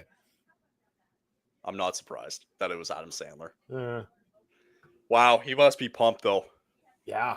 That's a great pick. I mean, so far, everybody's made a good selection. Yeah. Ironically, I don't see anything now. Obviously, the Twitter is a bubble in and of itself, but I don't see anyone in Flyers land upset with this pick. I really don't. The only criticism is like it might hurt to see Hagens. You let him slide off the board. You take the guy that you're enjoying. You have a little bit higher on the board. But again, it goes back to that thing that I was saying. In point of reference, if you have Hagens and Martone on the same level coin, on the same level playing field, and all you say is, who do we think is going to make a bigger impact for our team in 2 years? And you find it's going to be Martone, you take Martone, and vice versa. So I trust Danny Briere. Like that's really all this comes down to. So do I. Like it's very simplistic on what the Flyers fan base mindset should be, and it's just Danny Briere we trust, Keith Jones we trust. So you wonder if things start to get off the board a little bit now. Yeah, this has been boring. Like there's been no trades, despite Elliot Friedman saying, hey, and he hedged his bet a little bit. He said teams are doing the right things though so far. They're making the right picks. So as boring as it is, it's like you can respect the fact that everybody's doing the right thing so far, right? Yeah. All right. Yeah. Oh, sorry. Let's Turn head my on thing down a so I little can- bit here. So, yeah, Pittsburgh's got 2 picks coming up. You got Seattle now on the clock, Buffalo coming up, Anaheim at number 10 coming up here. Oof. It's going to be Interesting. very This curious. is where it's all just this. It's all just Well, now, the okay, coin Hagens flip. is off. Hagens Yeah. is off the board now. Do the Islanders spot somebody else?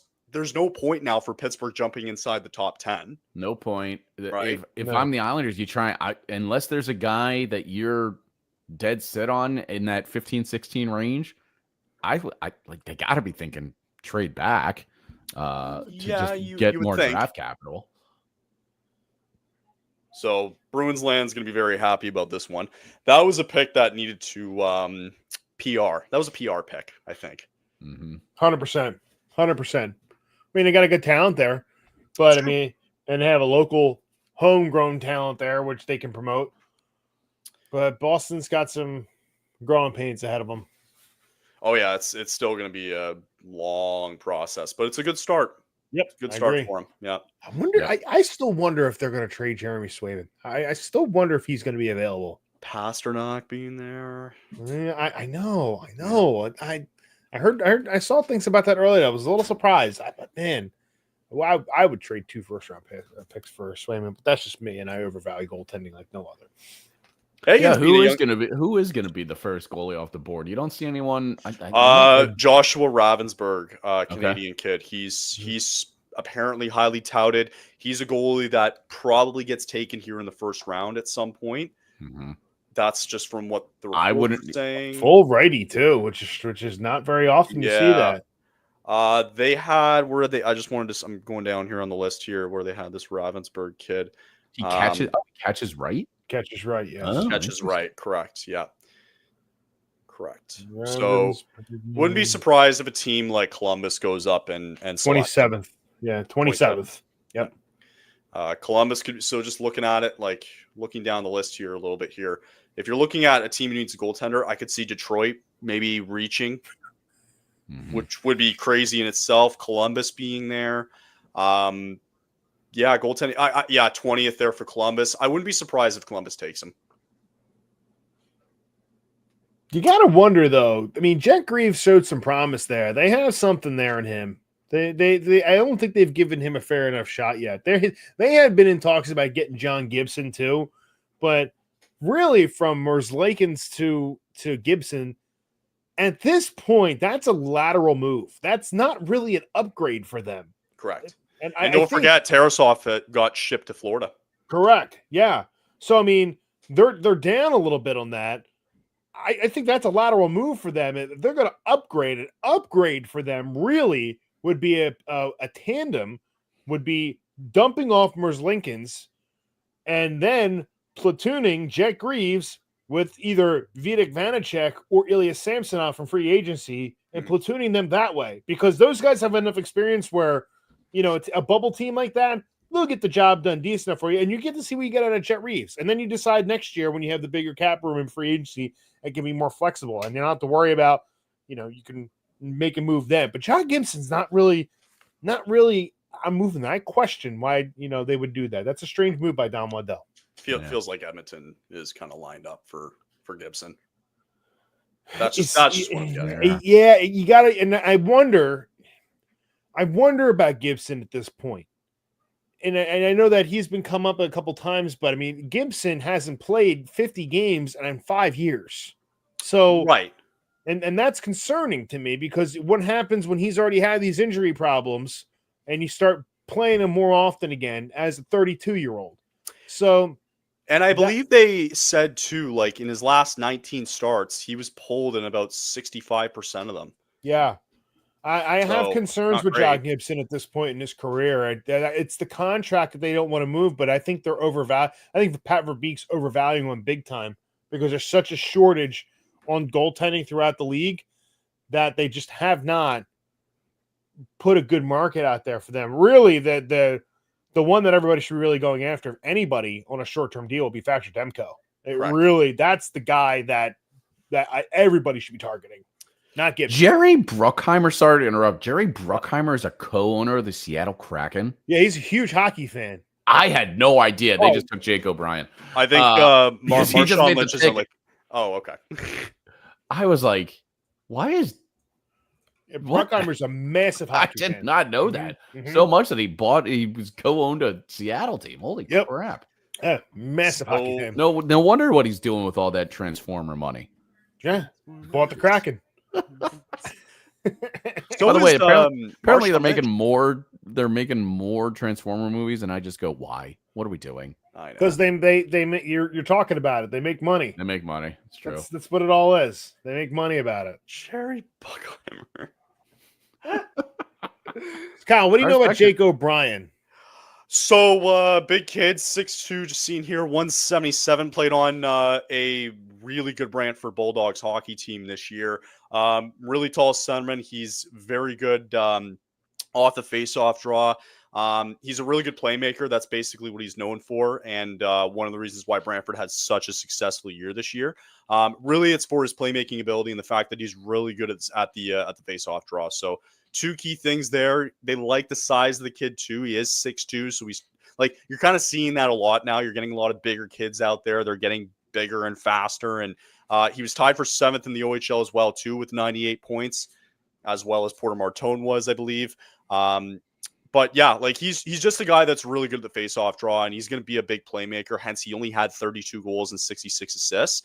And also, too, power play. He had 41 power play assists. So he's not going to necessarily be the goal scorer, but he's a really good playmaker. So there you go. I like that. Not too bad analysis there. Very good. A very, very good analysis. I love it.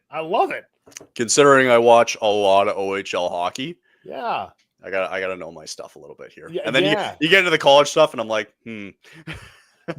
See, the thing is, down here in the States, they don't really show any kind of hockey outside of the NHL. Nothing. Yeah. You can't find it on YouTube TV. You can't find it on any kind of TV. The cable carriers don't carry it. Nobody carries that any kind of hockey. You have to dig around and find stuff. Right. You find guys off of the college game by watching their highlights on YouTube. That's about it. Like, I know the OHL games, you can go and, it's like a 15, 100 seat arena or whatever it is. And it's a great atmosphere and everything along those lines. But, they have some local things around here that you can go to, but not nearly to the level of what it's like at the OHL level. And that's what it should be. And I hope the college level gets to that. So like with Sudbury here being in the OHL, like when they were in the playoffs this year, they got swept in the first round. Hilarious. Yeah. But they held, what was it? It's a 3,000 seat arena. They're getting a brand new arena as well too. They're building here. But a lot of these arenas in the OHL, WHL, and the Q, like you can hold 5,000-6,000 people, no problem. And when you get in the playoffs, they pack it every single time, and it's electrifying. Yeah. So I think it's unfortunate that they don't show more of that, because they should. I think they're honestly, I really enjoy going to them live, because I can pay $20 for a ticket and have a $5 beer and have a great night. Right. Yeah.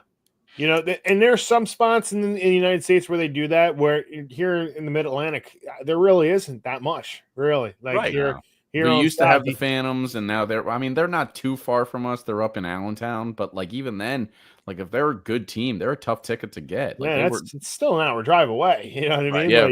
Like, well, for me, like I was up there, I guess it was 2 years ago when the Penn State hockey team first made the Frozen Four, and they lost to Michigan.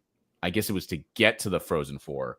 And it's a cool arena. It's just, like you said, it's not tough to get to. It's just long. Yeah. Like for me, I think it was like 35 minutes, 40 minutes. But for you, where you're in Jersey, it's in about an hour, and you're closer to the city. So it's about the same. However, I will say, you guys being in Jersey and around the area, it's a lot more cheaper to go to an NHL game than what it is here. Yes, it's easier to. It's just kind of like, well, we can go to the Flyers game, or we can go to the Phantoms game, and it's like, it's kind of a give and take, because you're like, well, it's exciting because these guys down in Allentown right now are going to be Flyers for the future when they're actually good, hopefully. Totally. Year 5 of saying 2 or 3 years away.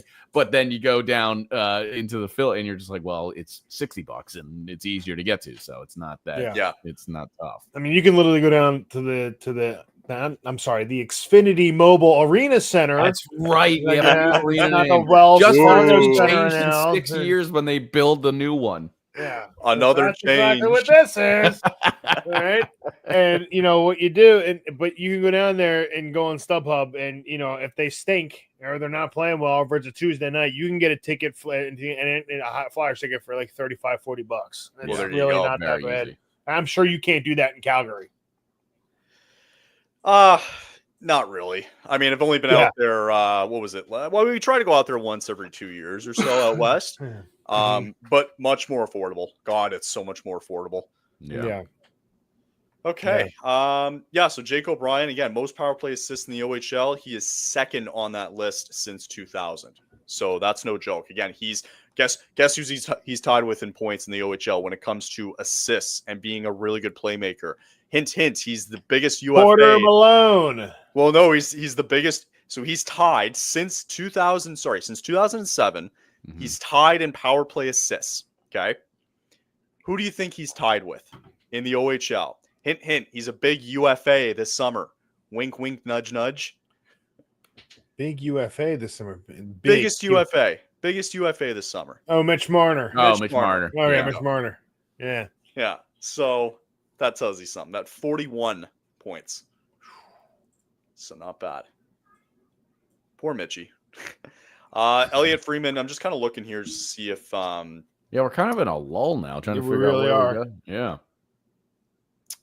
Yeah, Elliot Freeman really hasn't said much since Sam Bennett. Nothing else has really been going on here. He's just been announcing the picks. So in terms of any sort of speculation or anything like that, there really hasn't been anything as Buffalo on the clock as they failed to qualify for the playoffs for an NHL record 14th season in a row. But this is the Buffalo Sabres are. Can I make a point of that before you move Yeah. on to that, Bill? Can I make a point of something real quick? The Buffalo Sabres have not qualified for the playoffs in 14 years. The Buffalo Sabres have also won more playoff series in the last 14 years than the Toronto Maple Leafs. I just want to throw that little factoid out there. Just want to say that out. Just have to throw that out there. The Buffalo Sabres are a prime example of why people should not be allowed to own multiple sports franchises. Terry Pegula only cares about the Buffalo Bills. He does not care about the Buffalo Sabres. That is why the Buffalo Bills are constantly, they run into Patrick Mahomes year in and year out, but they're in contention. The Sabres haven't been in contention for years, more than 14 years. Like even when they make the playoffs, they feel like that one team that doesn't feel like a real team that should be in there. Well, Like, exactly. It's just it's terrible as they take Mertka, Radim Mertka. Yeah, so he was I believe he was 11th. He's the first D-man off the board. Funny how they just get Kesserling and now they take Mertka. Yeah. Radim Mertka. You know, we haven't talked about the new CBA yet, have we? We have not. We have not. We have not talked about the new CBA. Obviously, the big thing is, why are we going to 84 games? Minus I mean, games. I know the reason. It's Sure. money. It's obviously money. But like, are we kidding ourselves? The season is long enough. We just finished the season on what, June 20th when the Panthers lifted the cup. Like, there's no reason that the NHL hockey, no matter the climate, I'm not picking on the South Florida team. Like, we should not be playing hockey in the middle of June. I'm sorry. It doesn't make everybody's sense. screaming it. Everybody's screaming that they shouldn't be playing in June. Like, at least start the season early, but I don't even think that's going to happen. Like, start the season in September. Very, very unlikely. But the point is being that they're going to shorten the preseason games to now like 4. Yeah. Great, right? And if you play over 100 games in the NHL, I don't think you're eligible to play in 2 of them. Right. Or something like that. I agree. So that being the big thing, and also the playoff salary cap being the big. I would argue the biggest, to be honest. Like, you can add 2 games, whatever, but yeah, it's the playoff salary cap. And now, like when that takes into effect next season, oh boy, boy. Yeah. Like, But like that needs those- to happen. That needs to happen because then you get situations like you did in Tampa Bay a couple years ago with what the hell's his name? The Russian dude. I can't remember his name off the top of my head. I know who you're talking about. We're a hockey podcast and we can't think of the guy's name. Oh my God, what was I his literally name? have to Google Lightning Kucherov. I don't know. Kucherov, Yeah, Jesus Nikita Kucherov. Christ. Yeah. So you had that a couple years ago. We can't do that, and then I think the Florida had the same thing as well. And if I'm not mistaken, if Vegas Vander did it Kane, too. so Yes. Dallas with Tyler Seguin and Edmonton did with Evander Kane. So I mean, I do think it is the teams are circumventing that a little bit, and I think that's actually smart that the league would do it. But it does come down to a question mark though of if you have to make a move because you do have an injury and the guy gets healthy and you can't bring him back. That's when is it and teams are using it to an advantage, take advantage of it like now versus when it's legitimately an issue like a Tyler Seguin type deal. So I just wanted to say real quick on Radim Mertka here, guys. He's 6'6", 218 pounds. Jesus. He's almost 7. He's basically 6'8" on skates. 220 should have had pound Charles defenseman. Barkley who do his thing. I mean, I can't even- I got a different sport for you. Yeah. So I didn't recognize who the gentlemen were that introduced The Buffalo. Goo Goo Dolls. Oh, that minus, was the Goo Goo Dolls. I Wow. believe minus last year's draft, if I'm not mistaken. Yeah. The Sabres previously have gone with Owen Power defenseman, Rasmus Dahlin defenseman, right? It's been defenseman after defenseman, and then they get a 22-year-old JJ Peterka, and then they trade him. Yeah. Well, I guess that's one way to try to get to the playoffs or not do it is just crew defenseman. One way. Wow. So we're at pick 10, and nothing crazy has happened quite yet. I was promised chaos. So was Damn I. it. So was I. Although I another have good to go thing handle about some chaos. Yeah. I will be right back. Okay. The other, Okay. I don't know. I'm sure you saw this, Kyle. The other great thing about the 26-27 when the new CBA kicks in, every new player that comes into the league has to wear a neck guard, and it's amazing that we're waiting until that point. But it's still either way. It's amazing that is now mandatory. It has that very visor feeling that we had back in a couple of years ago that they had to implement visors. Right. And then just kind of grandfathered them in because I believe it was Zdeno Chara that was the final guy to wear a visor. What is happening? Are you okay? Sorry, You I'm good? trying to play with it. I'll leave it here for now. It's fine.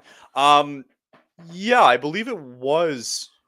Yeah, I think it was Zdeno who had it It's last. gotta Well, that be, was 'cause, I mean, because he he- had his injury too, right? Yeah. Yep. Yeah. Let me just move that. Just there we go. I'm trying to make it. And there we go. Okay. Yeah. there Just until Scott comes back. But yeah, so I think if you have, what is it? If you even play one or two I games think I saw. Yeah, after it's 18, one then you game. have to wear it. If you play one game in the seasons prior to 26-27, Then it's optional. you don't have to wear it. It's grandfathered in. And then if your first NHL game is 26-27, you have to wear a neck guard. That's understandable. Yeah. so, Okay. yeah. I mean, it's about time, right? Like, Yeah. You need to. There I was mean, you've a seen- literal death that happened, 2 years ago at this point, that happened because of this. And like, it's such a preventable cause. Yeah. And it's like, I think we sometimes forget that like they are literally on razor blades. Like one small move, one fall. And I remember years ago when Gossespear was still the creme de la creme of defensemen here in Philly. Yeah. He took a fall, and I don't remember who the skater was. The skate, my face is Gossespear. I'm falling. The skate, you could see it. Like it was like that eyebrow shave type of moment. And you're like, this dude could have lost an eyeball. And he was obviously still wearing his visor at the time because he's a visor wearer, but like it hit him at that perfect angle where it like got up underneath, and you're just like, this is the most dangerous sport that you don't think about. You have no idea. Oh yeah. It's amazing that they don't like have precautions like this implemented 100% of the time. I've said it. Like I've said it on, and it's not just in like hockey; it's in real life too, right? Like Mhm. if there's a car accident at an intersection that doesn't have street lights, well, then that's when they're going to put up street lights, right? Yep. Like it's until something bad happens. It takes right? a tragedy. Yeah, It that's takes a tragedy for them to make a move, and then they make the move, and it's like, well, you Yeah. could have prevented this. Like, so and something bad has to happen in order to prevent it. You got it. Okay. We are officially at number 10. Yeah, did not mention this earlier. You got the Mighty Ducks boys coming in to make the pick here. Ducks, Kreider. That's Charlie Conway. Wow. Yikes. Yeah, that's I said it a little nicer. Okay.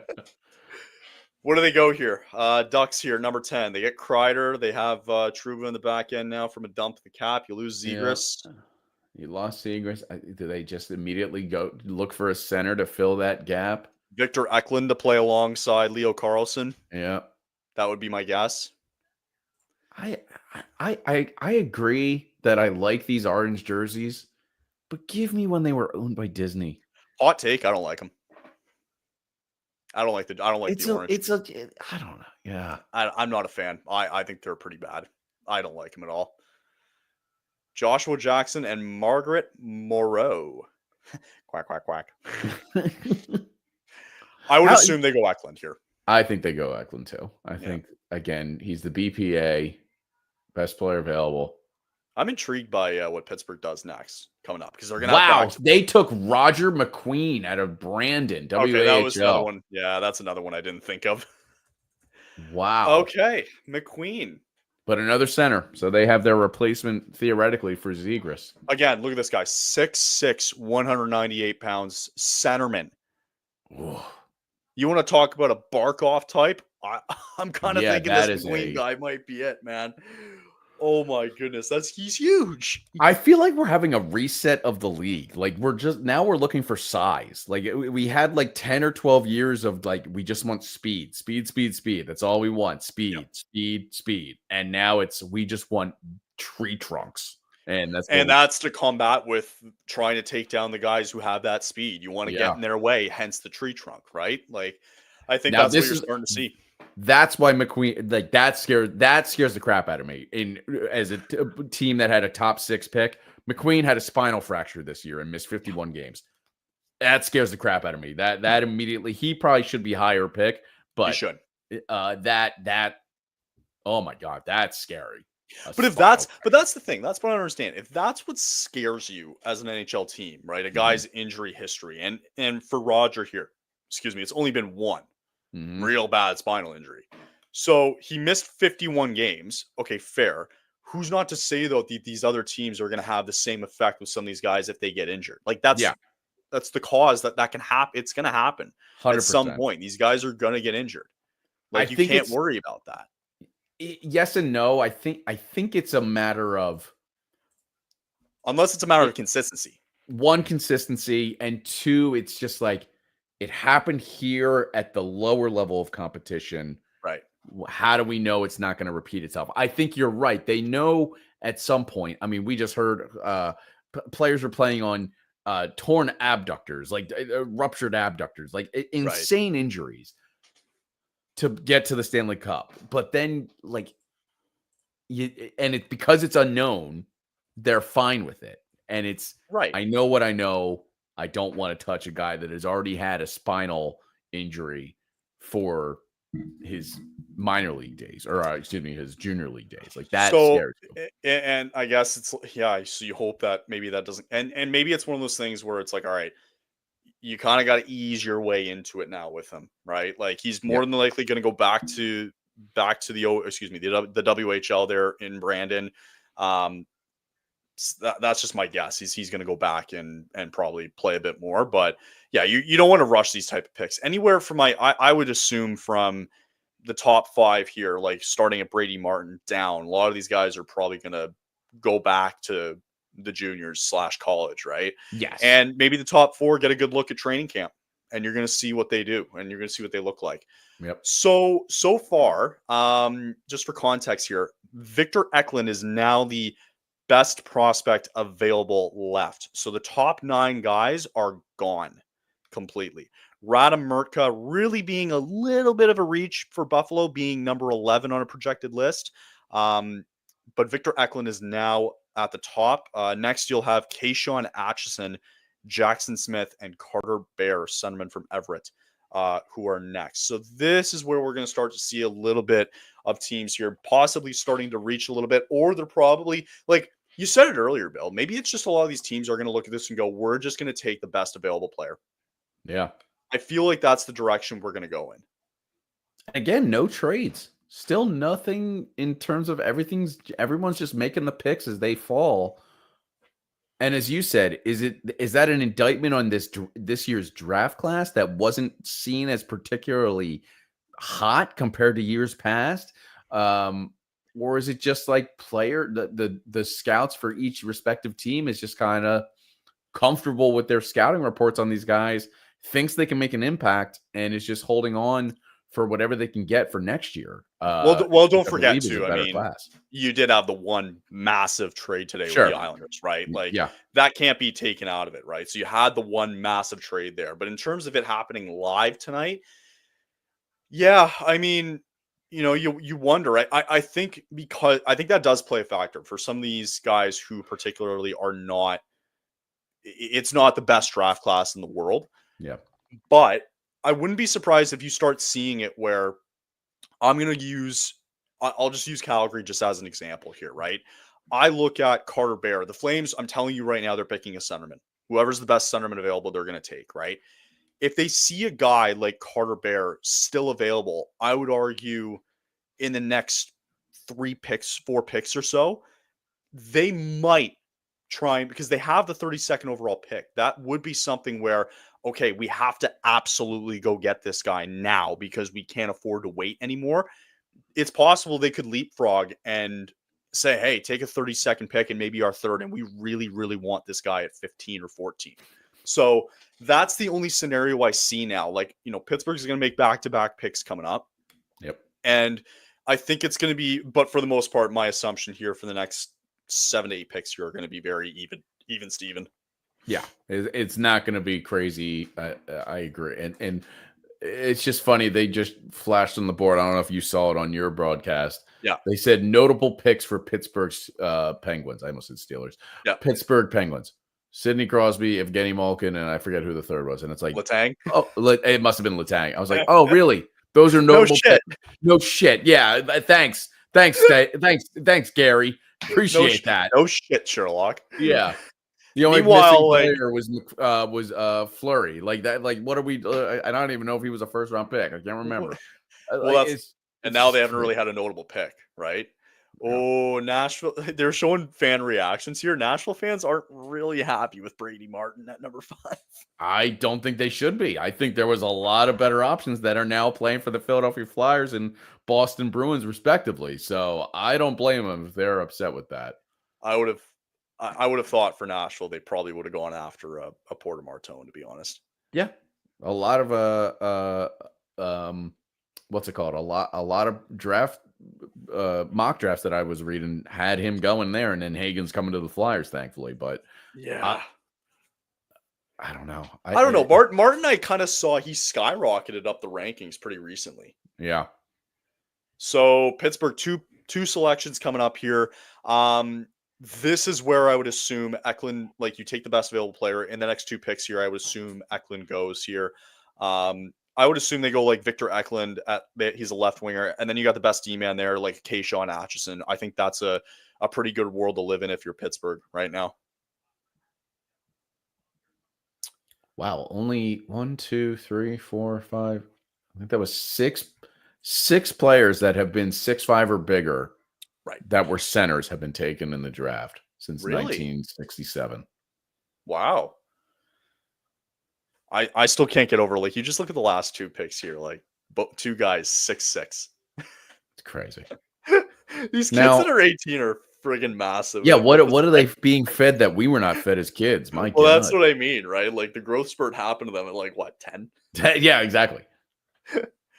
Okay, Dubas, what do you got here? I would assume Eklund here, probably, yeah? I would assume Eklund. Now, if they're smart, which the NHL we know is not smart when it comes to organization, they would just pick back-to-back picks. Like, we know they have picks 11 and 12. Just have the people announcing this both picks. You see what I'm saying? Like, are we sitting on are we really about to wait another 3 minutes for them to pick again? It's just crazy. It is. All right. Do we know who the special guest here for I Pittsburgh don't is? recognize this person. They took Benjamin Kindel. Okay. Oh, they took Ben Kindel. Well, I don't know if that's his mom or someone, but Whoa. she's absolutely crying. Centerman, Calgary for the WHL. 5'10", 180 out of British Columbia. 18 years old. So, Wow. I don't know. I got to show this. Okay, Played hold for the on. Calgary Hitmen. Okay, here. So we got Bill coming back here. This is perfect timing. Yo, okay. So hold on a second. I gotta bring this up. So this is Spit and Chiclet's main account, and this isn't like we're not really fooling around here with anybody. But this is what they just displayed here on their account. Give it to me.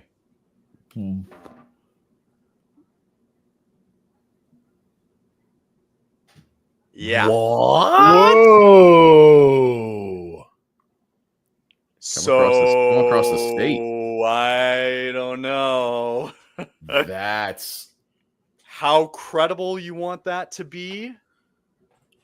I don't know. Is spitting is despite the reputation that Spit and Chicklets has. Like, are they just playing for clicks in that, or are they like actually pushing a real narrative that could be happening? It could be. If you want to dissect it a little bit, Kevin Weeks on that same account on Spit and Chicklets, you go down a little bit. they retweeted Kevin Weeks with 2 eyeballs. Utah with a picture of Utah. Whoa. If Crosby finishes his career in Utah, even I'll feel bad for him. Oh, wow. Okay. So we'll come back to that real quick here. So Ben Kindel gets taken here by the Pittsburgh Penguins. This is officially a reach. This is an absolute reach. Bob McKenzie on his TSN list, on most TSN lists here in Canada, at the very least. They had Ben Kindel here 22nd as the prospect ranking. So this is a massive reach for the Pittsburgh Penguins here, considering what was on the board. So they maybe saw something in this kid, but he was originally it was about a week ago, guys, that he went when they did their initial mock draft here. Kindel went 32nd. So he skyrocketed up the rankings here all the way to number 11 here. So this is a huge reach for Pittsburgh here. So for a I mean, 5'11" kid too. I will say this too. I will say this too. This goes to my argument of why I think that Kyle Dubas is kind of overrated as a GM. Then you're talking about a reach. You have the 11th and 12th pick. You have the ability where you're going to rebuild. You take the best players available. Yes. Sorry, you do it. I don't know why, if this guy's ranked in the mid-20s, why you're taking him at 11 when you have 11 and 12. I don't get it. That's what I'm saying, is that he's one of those guys who just outsmarts himself, and he has some skill, but at the same time, he just makes decisions that can turn you into a team like Toronto, where you get the core 4 and you can't win shit. And that's exactly what Dubas has done in the past. I think we have our first trade of the night. I think we do. I think Pittsburgh is moving out of the 12 spot.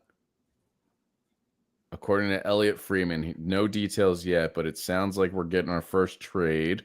Fucking finally. Oh my God, it's Philadelphia. Oh. What? We moved up. We gave them 22 and 31. We're done. Flyers on the clock. What are we seeing? What are we? Oh, it's got to be a center. Oh, they made a special button to announce a trade. Oh my God, they hit the button. No They got to trim that. Okay. way. God damn it. I hate to give him credit, but that's very funny by Gary Bettman. God damn it. Gary Bettman with a W. Okay. Wow. So This the is official trade awesome. is And they've already made the moving down. pick. Pittsburgh moves down from 12. Philadelphia moves up from 22 and 31. So the Penguins will select at 22 and 31. Oh, So this is Kyle Dubas, I have respect for you again. Thank you. Yeah, thanks, Kyle. Thanks, Davis. Good so doing business is with it you. because do they look at the screen? By the way, it went from Vancouver to the Rangers to Pittsburgh and now Philly, all in the span of a few months. Yeah. This better be a pick. Amazing. This better be a good pick here. And the joke Well, originally was that Danny Briere trading the 31st 2025 pick for the 30th pick in 2026. Well, they had to. I'm telling you, it had to be McQueen. They had to be looking at McQueen, and McQueen went off the board to Anaheim. It had to be. So I think they're probably looking at Victor Eklund here, or a Kayshawn Atchison. It's got to That be would my Eklund. guess. It's got to be Eklund. It's got to be something down the middle now. It's got to be. Yes. Wow. Okay. Because that fills your need. Evening, Connor. Or It's Cole not- Rezny. What about Cole Rezny? It could be, but That's still kind of a reach. I there. think that I've read reports. I think they had Eklund very high on their board. If I remember reading correctly, I think they had Eklund very high on their board. Might even been their second overall centerman outside of Hagens. So I didn't like the pick from Pittsburgh here at 11, and then they trade down and get 22 and 31. Kyle Dubas again, just helping other teams, and it just so happens that you helped your literal rival across the state. Like, you know that, like, Calgary was sitting there with 2 picks. I think Nashville has another pick coming up too.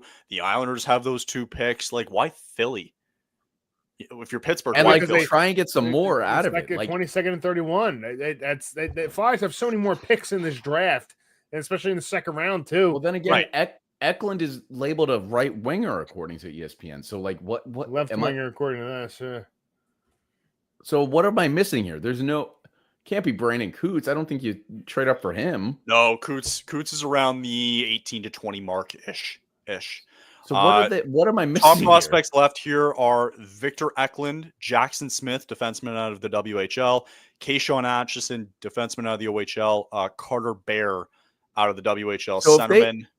Yep.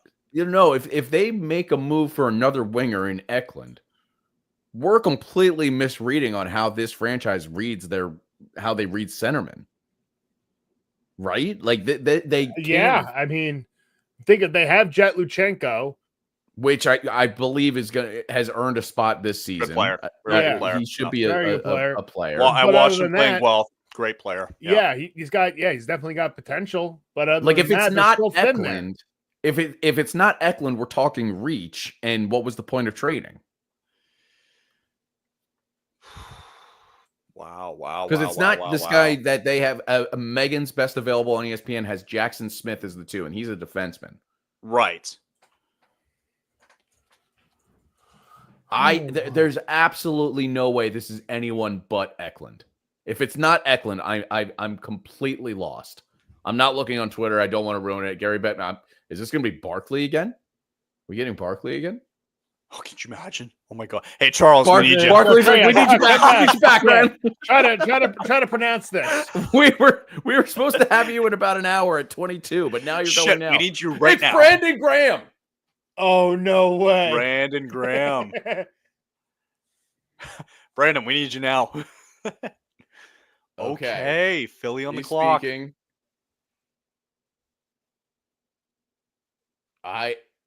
If it's not Eklund, this might upset me. The anticipation grows. What the fuck? Oh no. Jack Nesbitt.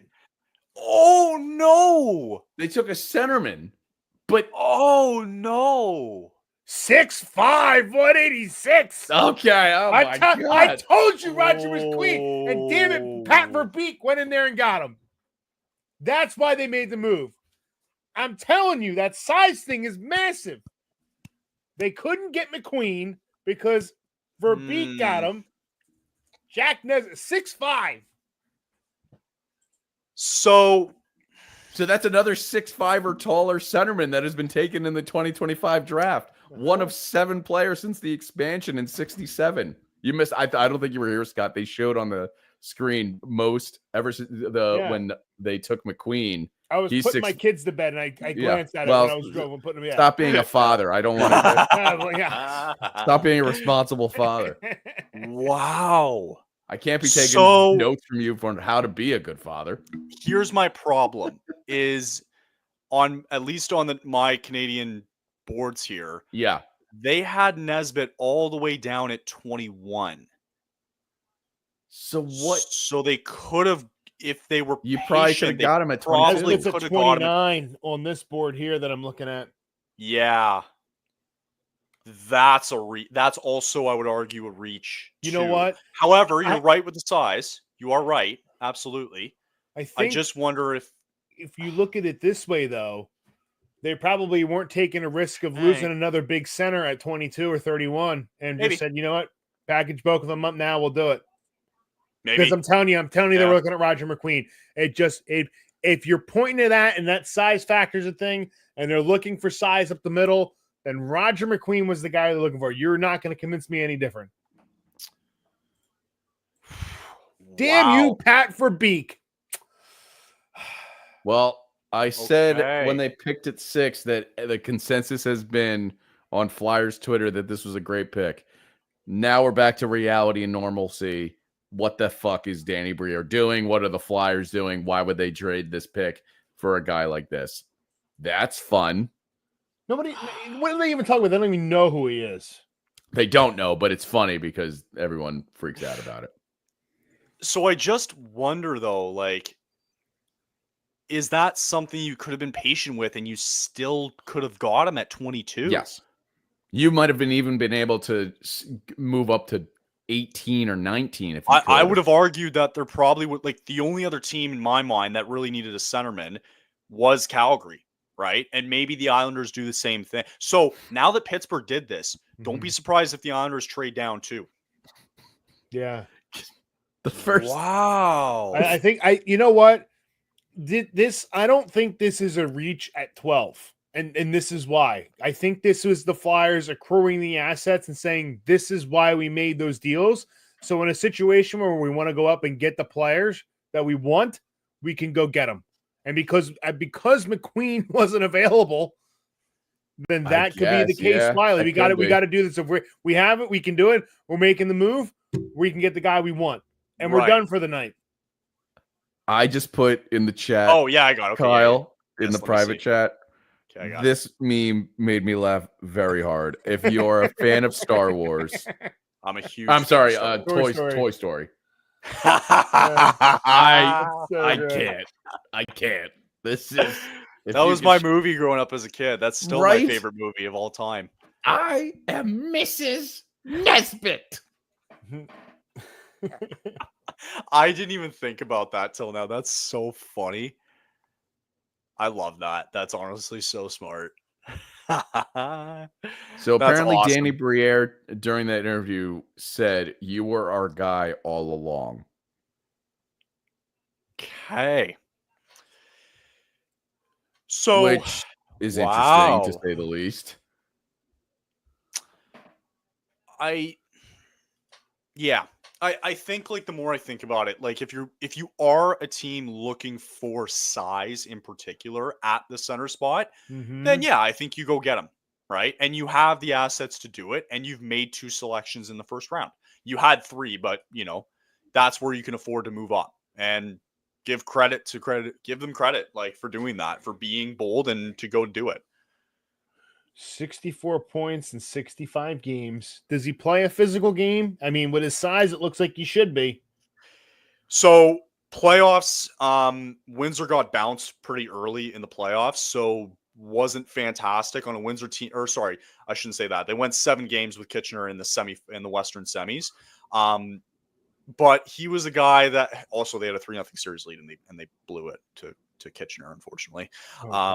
Yeah, it was pretty bad. But yeah, like for him, like, again, he's gonna be another guy. He's 6'5". You look at the same kind of things here as you see, like, with Roger McQueen here. I would argue, though, he was probably their leading driver for that team. That would just be me. And he's a bastard to go up against because of his size, really, too. And you see a lot of the kids that are younger here in the OHL and who clearly don't have that size. Like, what was really a factor I think for him was his speed.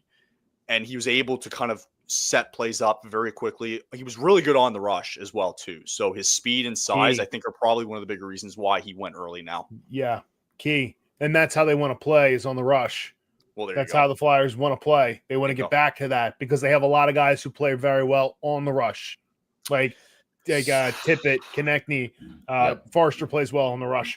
But apparently the biggest concern, according to Charlie O'Connor, is Nesbitt's skating. So was Forrester's when he came out.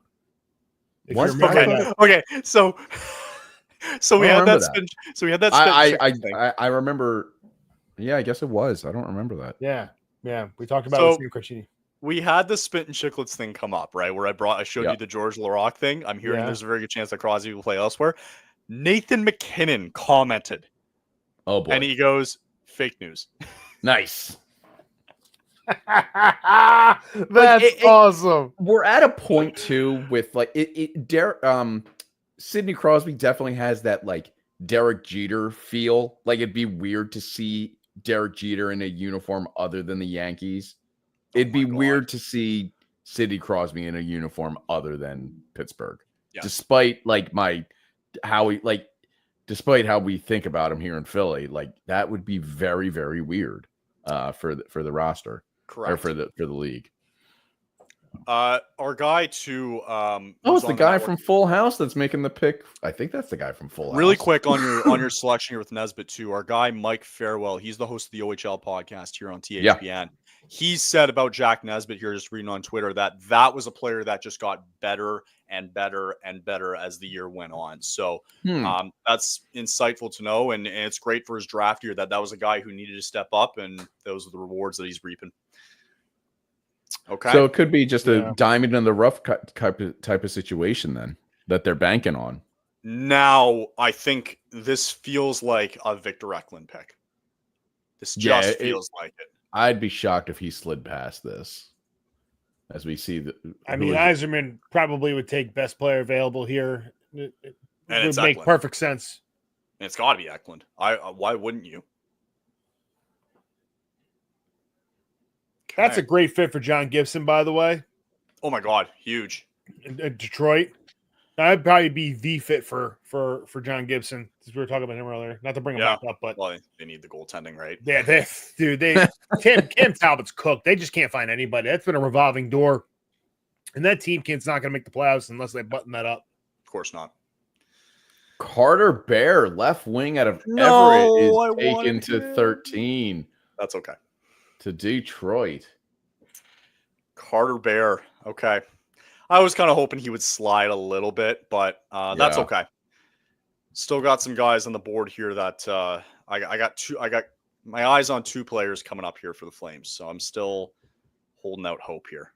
I got my eye on two guys. When do brother? Said Ethan Bear's brother?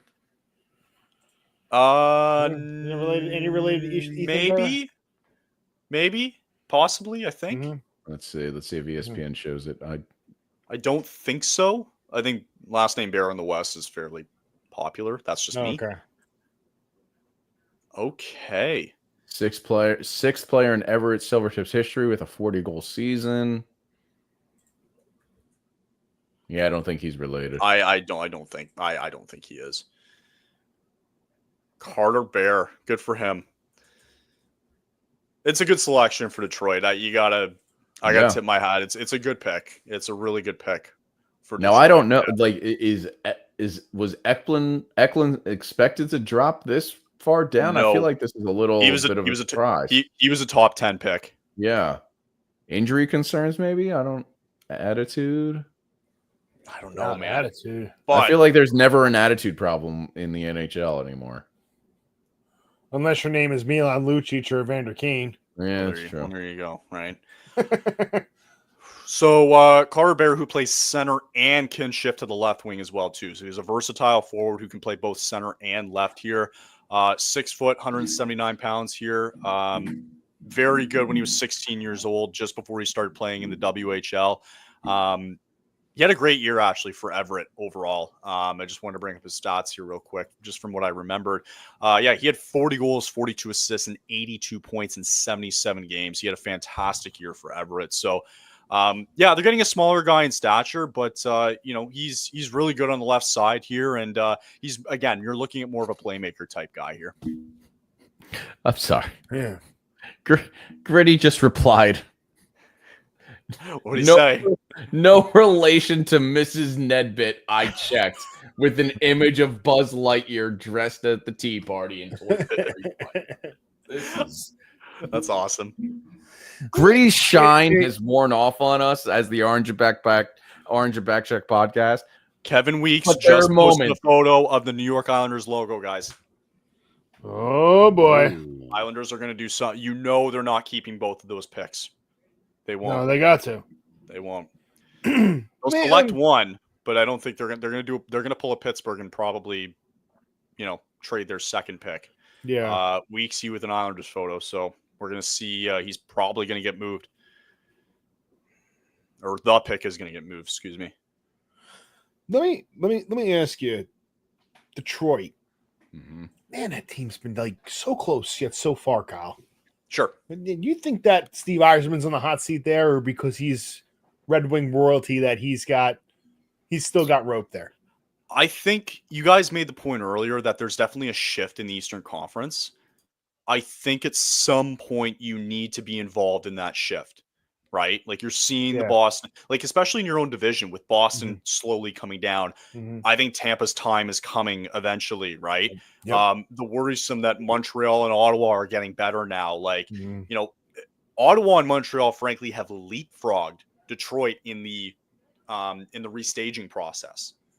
So, I would assume that he is on the hot seat because I think, you've had a good forward group for a while, right? It's just defensively and the goaltending have not been consistent. So, I absolutely think he's on the hot seat. I think that you have to – something's got to give at some point, right? Yeah. Like, you got to go for it at one point and get in and give your fans a little bit of hope here that you can at least get in, right? Right. So I would assume Tampa falls off at some point. That's just me. But in your own division, you got two teams that are clearly doing much better than you in Montreal and Ottawa. So that's worrisome here. And I think the only way Detroit's getting in is via wild card. Yeah, they'd have to. Yeah. I think they're talented enough too, and they have a deep lineup. And look how close they were 2 years ago. Oh my God. They lost. They didn't get in because of the Flyers. They did not get into the playoffs because of the Flyers. Yep. And it was, I think it came down to second last game of the year. Yeah, Washington. Last game of the year, goal differential too, if not mistaken. It came that close. I don't even. And Washington won. I think it was in Philly to get in, and then Detroit. It was meaningless. They still won their game, but it was meaningless because they needed Washington to lose. Yeah, and it's crazy that that was that close. And I think it was something where, also, if I'm not mistaken, I think that the Flyers. I think Washington had to win by 1 goal or less or something. It was something crazier that went pretty deep there. And they had to tie the game or something along the lines late. And it was that run they went on. Nobody wanted to play a part of that. They were like the Blues, like they were playing this past season. They were the end of it. They have so many, they had so much talent and so many chances to get back at this thing and really become a team, like kind of like the Senators. Yeah. But their big Achilles heel has been that constant revolving door and goal, starting with Nedeljkovic, and then you tried with Lyon, and then you tried with Ville Husso, and then you try it with Cam Talbot, which I don't know why anybody would think a young playoff team will want a 37-year-old goaltender who's inconsistent. Like, what's your next move there, Yzerman? Like, that's your missing piece. You are becoming, like every other team that becomes mediocre, and that's because you can't find an answer in goal. You can't outscore bad goaltending. It's the missing link. Yeah, it absolutely is. You build from back to front. You got everything else, It's like, hey, I'm going to build this great house, but I'm not going to put any doors on it. That's exactly what they did. It is.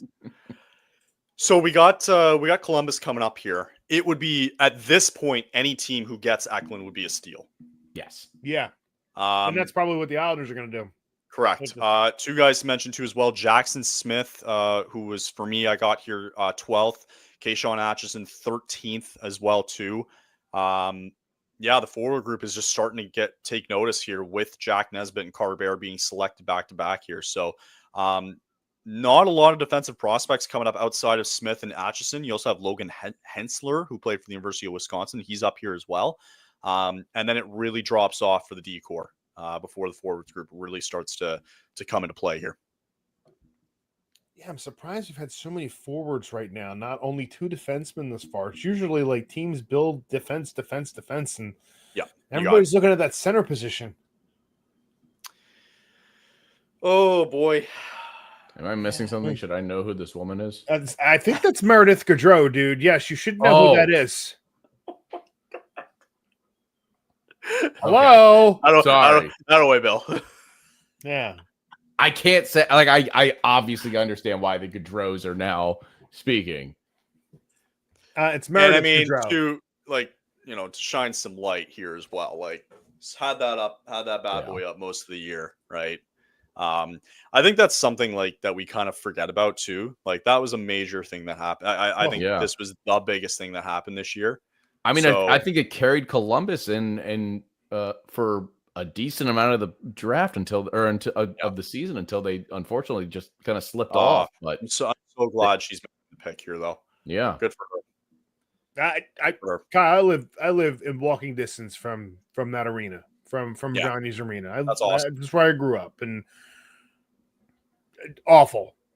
Just still breaks my heart, man. I know Gee. I know his dad. Like it's a shame. It's absolutely Gee threw out the first pitch a couple weeks ago at the Phillies game, if I remember correctly, which is always a cool gesture. And Jackson Smith, by the way, guys. Yeah, Jackson Smith is being taken by Columbus Blue Jackets here. You can tell she's holding it back here, because she was obviously a significant important brain fart, and I'm just like, they're all giving her a standing ovation. What is happening right now? And then obviously it makes sense. It's awesome. And the fact that they still honor him is the fact that it's great, even though it's been close to a year. Like, it's just a side note. Like, a couple days after it happened, I worked down. I had a location near where it happened. I took a ride by, paid my respects and stuff like that. And I'm not gonna lie, it took me a while to get over that, but it tore a lot of up. And I went to the memorial they had here when they renamed the rink after the Futures rink and to the Gaudreau rink, and it was heart-wrenching, man. Thousands of people were there. It's heart-wrenching thing. And I don't think people realize how impactful he was to this community, and unless you're really a part of it. And, to see that everybody still supports them and the Gaudreau family is really an excellent thing because of what he did for hockey in this area, what he, Maddie, Guy, what that family did just by a kid from just him loving the game. And that's really what it came down to. Johnny just loved the game. They just loved the game. And I never had an opportunity to meet him in person, but I'll never forget the day that he signed his first big contract in Calgary. I was coaching at the time. Yeah. And I went into Guy's office, and there were flowers all over the place. And there's pictures all over the walls of just Guy and his family and the boys and stuff like that. It's just, I'll never forget the one little one that's right on top of his desk was the one where Johnny was a little kid in his hockey position in his Hollydale uniform. And that's the one he kept there. And that's the one he always loved. And, it's one of those things that's what I'll remember, is that people were so happy for him that Johnny had gotten to that point. And it's a shame that what occurred, man. It really is. I got my girlfriend gave me this at Christmas. And, that's incredible. That's really, awesome. Really, really cool. Yeah. So, it's never going to be easy to get over. And, but yeah, you just got to keep looking forward, right? That's all you can do. And and you just hold those memories. And I think it's just, we were fortunate to watch him do his magic. Right. And that's just something you got to hold true. All right. So back to Columbus here. Yeah. Jackson Smith, he is now I believe the second defenseman taken in this draft, 14th overall now. Another big kid on the back end. He's 6'4", 200 pounds, more of the defensive. He does play that offensive role here. I mean, he was on the top unit here for Tri-City. He had 11 goals and 43 assists here in 48 games this year for the Americans. So again, he's kind of that playmaking type where, he's not putting up a ton of goals here. He did have 11. You're not going to probably see the same effect. But he's definitely that playmaking type who's pretty good on the power play unit as well. All right. Now, good old Vancouver coming up now. What in the flying fuck are the Canucks doing? Maybe they'll actually realize that giving the Flyers their next head coach. That's maybe they'll give them their goaltender too. My God, what are they gonna do? Can we talk about how much of an idiot this team is? Like, really? Like, you have a good lineup. You can't talk about you have an issue between JT Miller and Elias Pettersson. You can't figure it out, and you have to trade a center like JT Miller. Right. You can't keep Rick Tocchet. Now all of a sudden you want to re-sign Thatcher Demko to a long-term deal. What? Like, what are you doing? What are you doing? Did they sign Connor Garland today or yesterday? It can July 1st. July 1st. Yeah. Okay. Gotcha. July 1st. Okay. So it looks like Garland's going to get a long-term extension there. But like Evander Kane, I don't know. I don't get it. Neither do I. Makes absolutely zero sense. I don't understand. You want to make Elias Pettersson happy though. Like this is where they probably go for Eklund here. And this is where, they probably, I would assume they probably link him up here with his Swedish counterpart. That would make sense if you want to make Pettersson happy. Well, I mean, you really have no choice. You don't have a choice. Yeah, I mean, but now you got to figure out. You're gonna have to start thinking about what's the contingency plan for Quinn Hughes. Like now, like this isn't about just Elias Pettersson. This is about Quinn Hughes. So, saying he's not, and Garland signed 6x6 apparently. Yeah.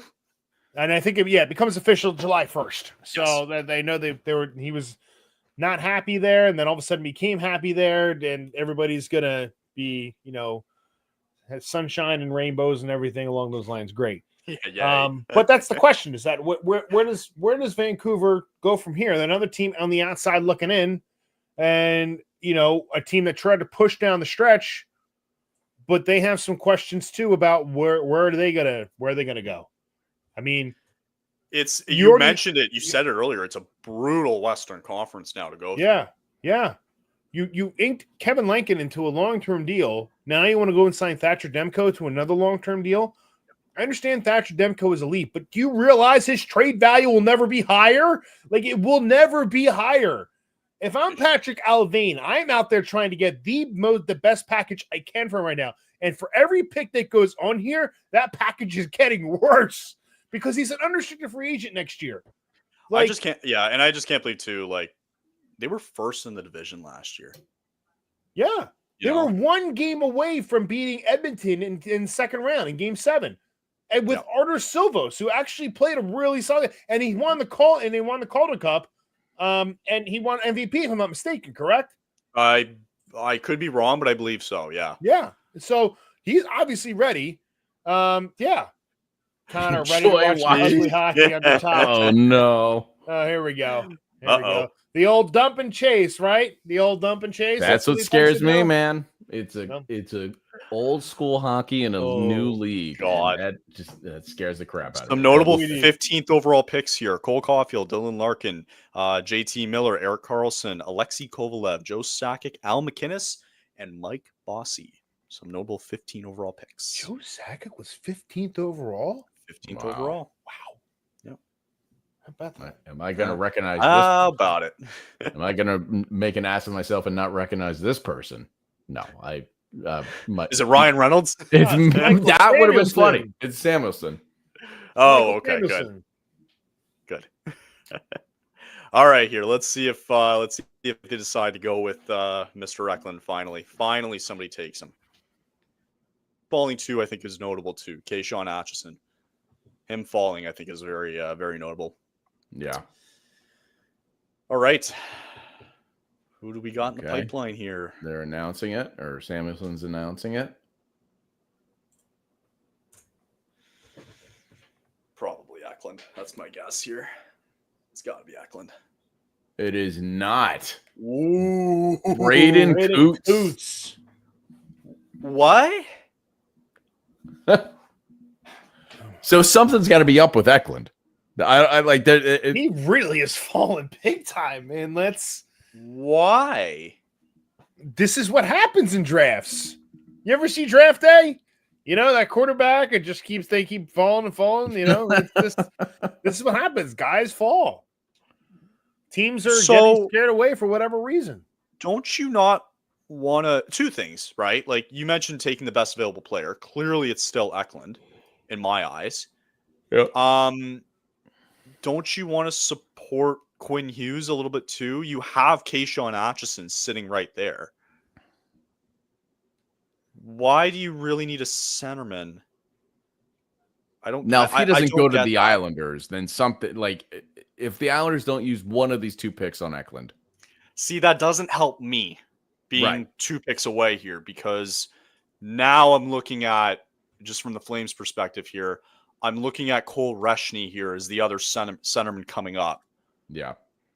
So that doesn't make me feel great. However, I mean, if they take the best available player, like, I think, I don't know, now it makes things interesting all of a sudden. I mean,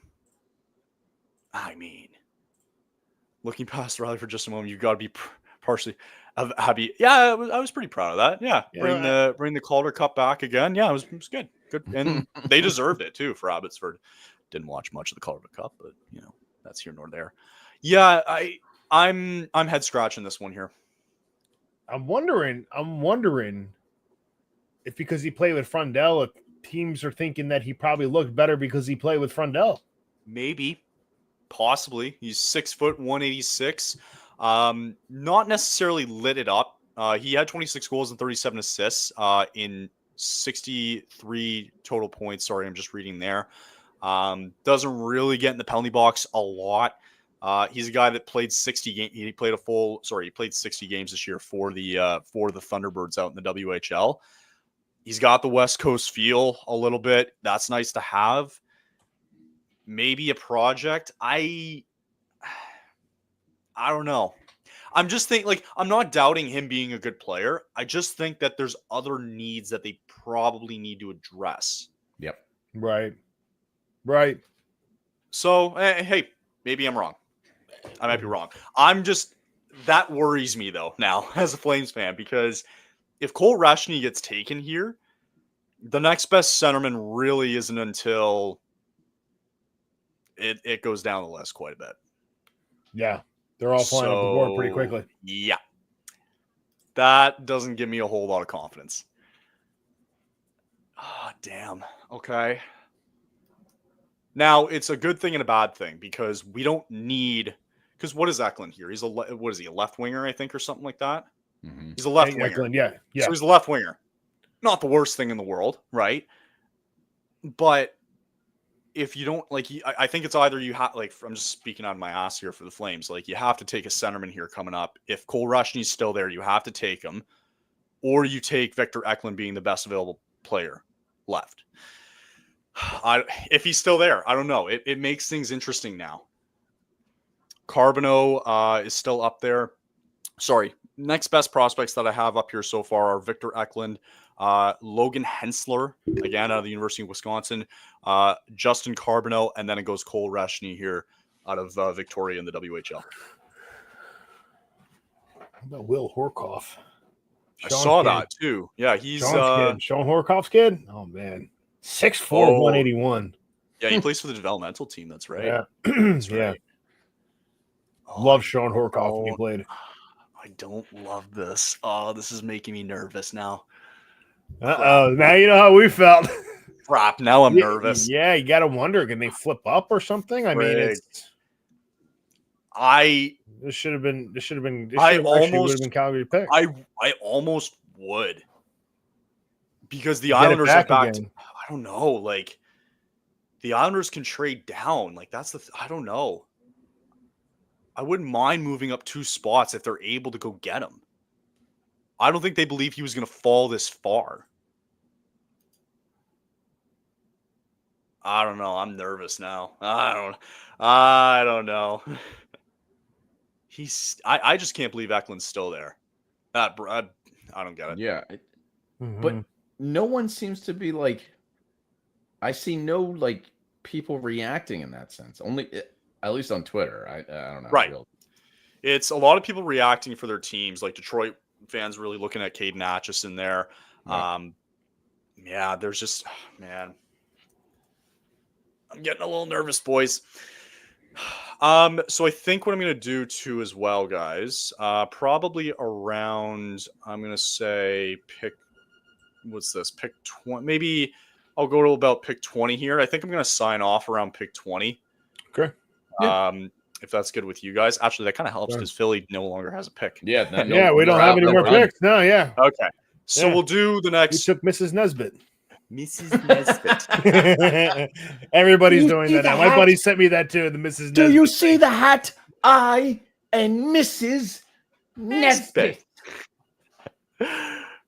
Okay, yeah, I want to see the Flames pick. We'll watch St. Louis. We'll see what Columbus does again, and then I think that'll be good because I don't think it's gonna be that crazy here the last back half of this draft. It never usually is. No. So I don't think we're missing much, folks. No.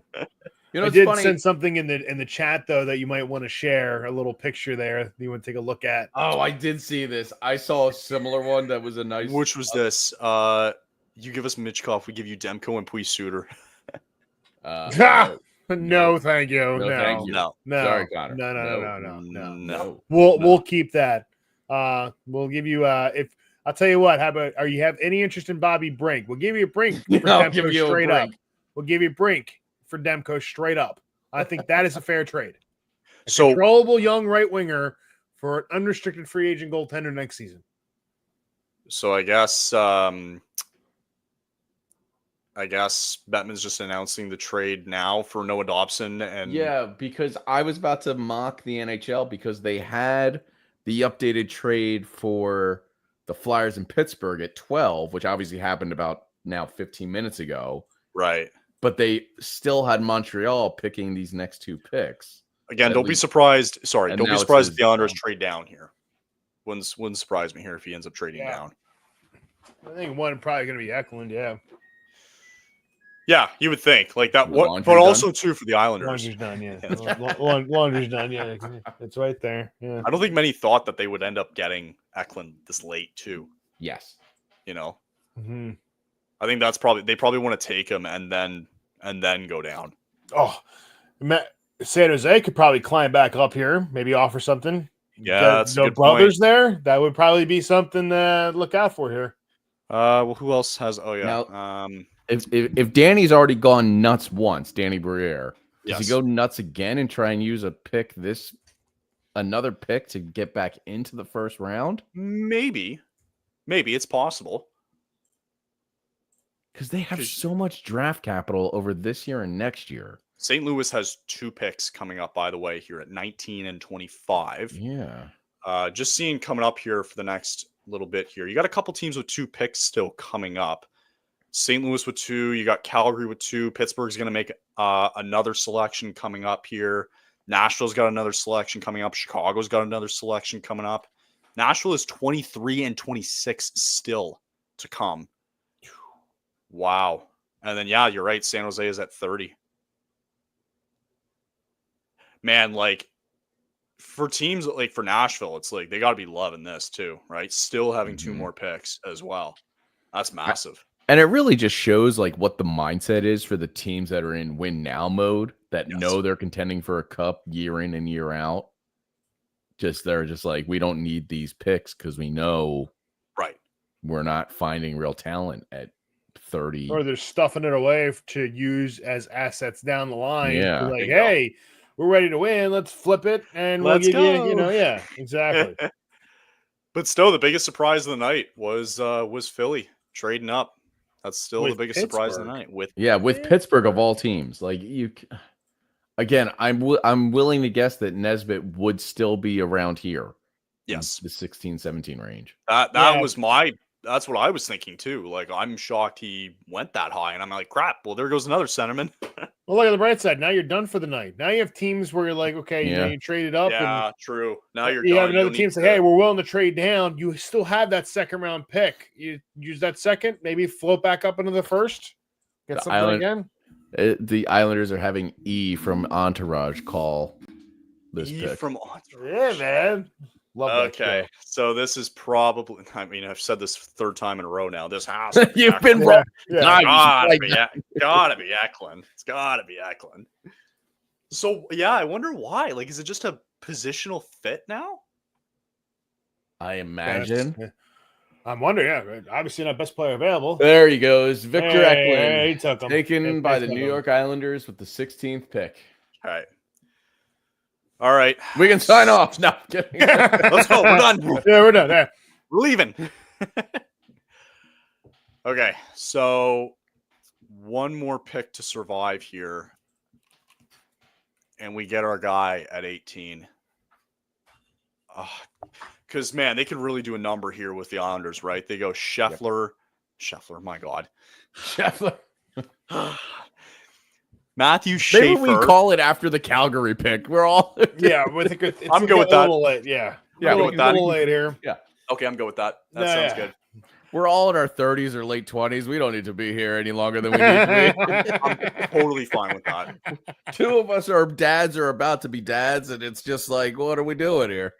I'm at the point now, almost in 30s, being 28. Yeah. Waking up 6, 7 in the morning now. You just no do problem. it. You're Brother, awake. when I did morning radio, waking up at 3:30 in the morning to do morning radio was just a nightmare. Nightmare. And now I feel rested when my dog is waking me up at 5:30, 5:45 in the morning. I'm like, brother, you're not bothering me. I'm going right back to sleep.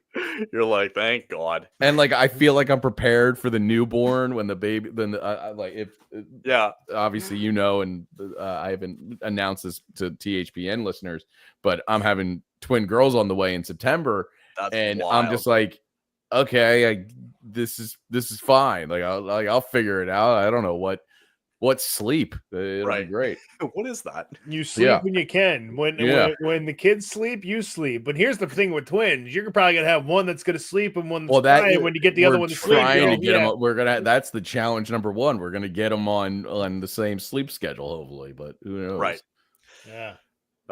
That's exciting though. Congrats on that. That's great. The draft room looks like, and I'm stealing because I saw a meme, and I know you used the GIF from The Office of what exactly, or the Office Space. What exactly would you say you do here? It looks like the room. It's the box. That remember the 1995 or 96 Power Rangers with Zordon. Zordon. It looks exactly like that. It's like, what are we doing in this room here? Yeah, Alpha running around there, like, yeah.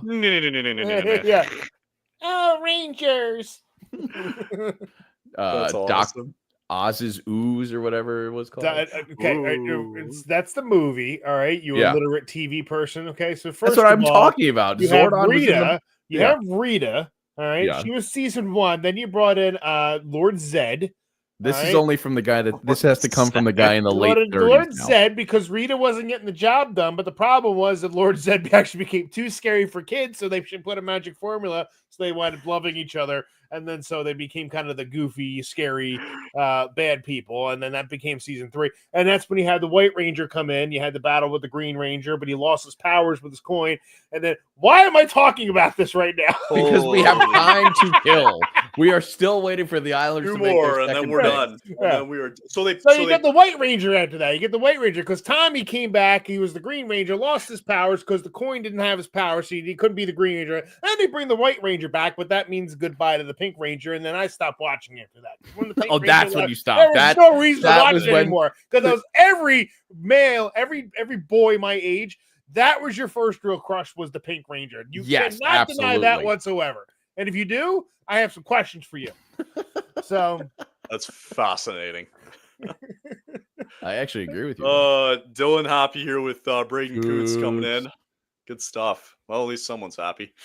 We have our own Coots. We're like we've had it for a long 50-50 on time. our draft. We're just Yeah. confused why we traded 2 first-round picks to our arch rival across the state to grab a guy that was Right. projected between in the 20s. You know what's going to happen now? Wow. Let me explain how it's going to happen here in Philadelphia. Explain it. Yeah, let me explain. All right, Yeah. everybody's gonna love Porter Martone, or Yep. I'm gonna wind up calling him Post Malone at some point because it's Yep, too goddamn yep. slow. So everybody's gonna wind up loving Post Malone, and then next thing you know, everybody's gonna wind up hating Jack Nesbitt because like we traded 2 first-round picks for this guy because that's all they're gonna see it as. Yep. Especially if the If he ends 2 up first-round picks yeah. that Pittsburgh takes Right. at 22 and 31 become NHL-ready players. Which they won't, because they already reached for their first one. You know, Kyle Dubas is already going to overanalyze this entire thing anyway. Maybe maybe the trade went down with Briere going, listen, that was the dumbest pick. Let me help ease the pain. Here's less of a reach. Take 22. I'll even give you 31.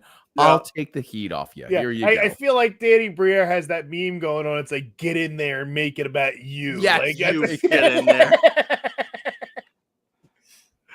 My God. But it is interesting. 2 back-to-back reaches at that point, 11 and 12. And now we're going to get, so it looks like so far they're not. They're picking. They are going to pick. Oh my God. I don't see the magic red button. Oh, it's E again. We didn't. So New York gets the same guy for both picks. We got Brandon Graham and Charles Barkley making the pick. Oh, they're going to take Rashny. Oh my God, they're going to take him. Because then I start at this they're going to take him. I'm terrified. They're going to take him now. Because then the centerman, Kashan Atchison. Okay. Kayshawn. They're going to take. Okay, good pick. Thank God. All right. Okay. Your boys are up. All right. Okay, we're okay. Wow. So they went 2 defense. Honestly, I'm okay with. Wow, that's good for the Islanders, though. Wow. So they go with Atchison. Another defenseman. That's huge. This is a guy who's getting. He was getting called up really late in this draft in terms of his ranking just continued to go up and up and up and up. Overall, I mean, what a draft for the Islanders. Not only do you get Matthew Schaefer, you get Victor Eklund, who fell, and then they also get Kayshawn Atchison, who fell this far too. I thought Atchison would have went earlier. Man, what a draft for the Islanders. What a first round. Yeah. Really well done. Yeah, actually, this has been a really good draft for them. But when you think about it, at the end of the day, 6'2", 199. You know, have a little bit of a report on him. Yeah. So with Atchison here, he played out of the OHL. He played for the Barrie Colts here. Really good offensive defenseman here. He had 26 goals and 33 assists in 64 games for the Barrie Colts, which led them to an Eastern Conference Final appearance in the O. He actually rose pretty late due to his playoff performance. Problem is, he does, so far of all the players that have been picked so far, he has taken the most amount of penalty minutes. Okay. So maybe a bit of a concern. He's a bit of a bruiser, and he's going to be that type of, stuck up guy. But yeah, I mean, it's still he won the gold medal with Canada at the U18s this year, but still he's a good pick though for the Islanders. And yeah, that's a good 1-2 punch there with Schaefer and Atchison now. Really good. I got to say this just because I admire a good suit. Yeah, that's a great suit, man. The NHL players, NHL and these draft prospects, bar none, no better style in league than the NHL. Good. They're so good. Absolutely. All right. You nervous? How you feeling? You okay? I know who they're going to go with because we thought we knew what they were going with, and we did. Well, we know that Conroy's been talking time and time again. We have all said the same thing, that they're going to pick a centerman. They're going to go, so they need center depth. That's what they've been dying for. They need it now. And the rest of the prospect pool is fine. Like, I'm good with it. And a lot of people are, because we had a really good draft last year. I would, if they go anybody else besides this kid, I'm going to be pissed. I might lose it if they go anybody else but him, because they don't have a choice now. They have to go with him. I'm looking at this other kid too, Lakovic out of the Moose Jaw Warriors, who just one spot lower than this Cole Reshny kid. I don't think he plays center. Doesn't look like it. Then again, Trent Klatt is an advisor with the Islanders. Yeah. I did not know that. Well, there you go. Trent Klatter. Remember Trent Klatt, don't you, Bill? No. No, I was No. left wing. Thank God. Yeah. Trent Klatt used to play for the Flyers in the late 90s, part of the 97 and 98 teams. Okay. Yeah. And had a wide open net against Dominik Hasek in 1998 against the first round of playoffs, I believe in game 3. And Hasek just dove back with that damn blocker and he hit the damn thing in the middle of it. Of course, a whole God. net, and he shoots it right in the blocker. I never forget Trent Klatt for that. Wow. Why I remember that, I don't know. I just do because I am a psychopath. We're all. Yeah, we're all a little loopy. Yeah, we're all a I little just told loopy. you I could actually remember a 1998 thing from. I can picture that in my head still. All right, folks. It is for us at least, the last pick of the night for the Calgary Flames here, and for us here on our stream. We thank you very much we had a good start.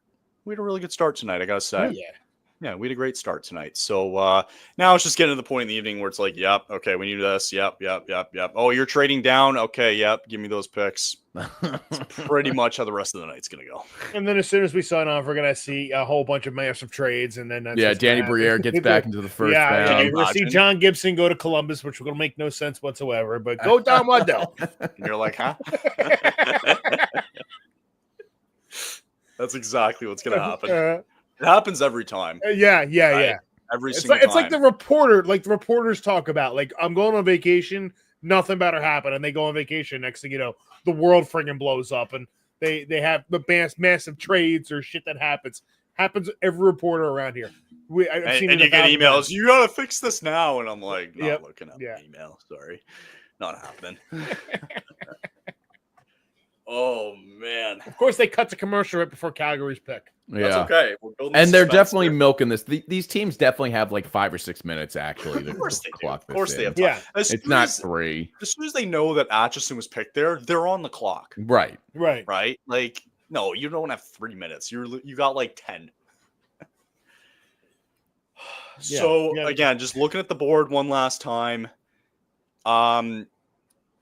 Logan Hensler is the top prospect, and then it goes down to Justin Carbonneau, defenseman, right winger, and then it goes to Cole Reshny here. But that's the assumption that the Flames go with Reshny because they need center help big time. By the way, again, as I mentioned before, because I'm a Penn Stater and I like to bloviate about my own school, despite not really being associated with them anymore. You said bloviate. With the pick, the Columbus Blue Jackets made Jackson Smith. He is the first ever first round pick for the Penn State hockey program in their young Division I history. So, pretty cool moment for That's Penn cool. State hockey. That's sick.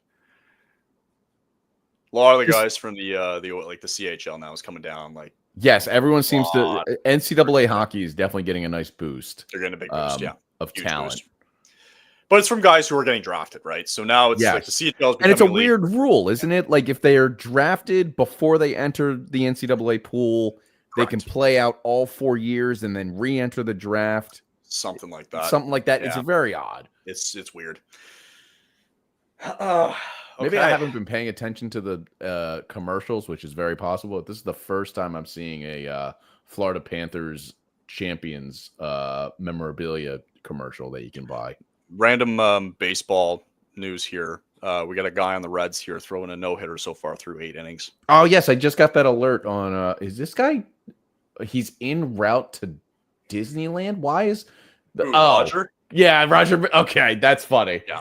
They took him to the top of this arena that they're doing the stadium, the draft at, and they're flying him to Disneyland. Of course they did. Of course they did. What a very California thing to do. Okay, don't trade down, guys. All right, the pick is in. I don't see Okay. a red. I don't see a red button. I don't see it see either. that. Pick is in. Selection. All right. Landy McDonald. Who could be calling this pick though, Kyle? It's Lanny Lanny McDonald. McDonald. Lanny McDonald. Oh, okay. Yeah, Okay. yeah. Lanny McDonald. All right. Last pick of the night for us, folks. Here we go. Come on, Cole. Let's just keep very Adam, quiet for suspension purposes, Bill. Come on, Cole. Come on, Cole. Come on. Should be very obvious here. That's all we need. Lanny still has that iconic Get a mustache. little bit of does. center. He's just Get a lot more little bit of gray. center help here. Get a little bit of center. Remember when help he used here. to be red? I'm just gonna wait. I'm not even gonna look at you guys. I just Yeah, wanna, that's I fine. know the screen here is gonna pop up Well, first before my feed. I'll block my head so you can't see it. I'm like flat out looking at the screen. I'm just waiting Yeah. for a name to pop up here. Scott and I will just stare intensely at you to get the reaction as soon as we see it. Yep. Come on, give me Cole. Give me him. We need him. We need center help, boys. We need it. Oh, And we he's need still talking. Laney's He's really talking soaking up away. this Laney's moment. really, yeah, he's going at it. Fuck He's up. not even reading from the card yet. Lanny, I love you, but shut up. Shut up and get to it. Get to the fucking pick. I love his mustache, though. God, it's the best mustache in the world. I remember that playoff was so grueling. Dale Hunter had to help me. All right, I'm looking at the name. Come on, pop up, you stupid bastard. Okay. There you go. right, You got okay. it. You got your All guy. right. You All right. Ladies we and got our gentlemen, guy. we got him. Yeah. We got him. Congratulations. All right. We got him. All right. We knew it was going to be a center, and we got him. All right. We'll take it. Okay. Last stat of the night here. Cole Reshny here plays out of the Victoria Royals here. WHL, 26 goals, 66 assists in 62 games here. Likes to get in the box a little bit here. He's got 44 penalty minutes, but purely he had a good playoff run because of his goal scoring, which is what the Flames are kind of looking for here. So it's definitely a pet project for sure. But still, it's a good place to be, especially for the kid playing out in the West, and he stays in that familiar territory, just like Braden Coots was to Vancouver. So there you go. Oh my God. All right, that was too much.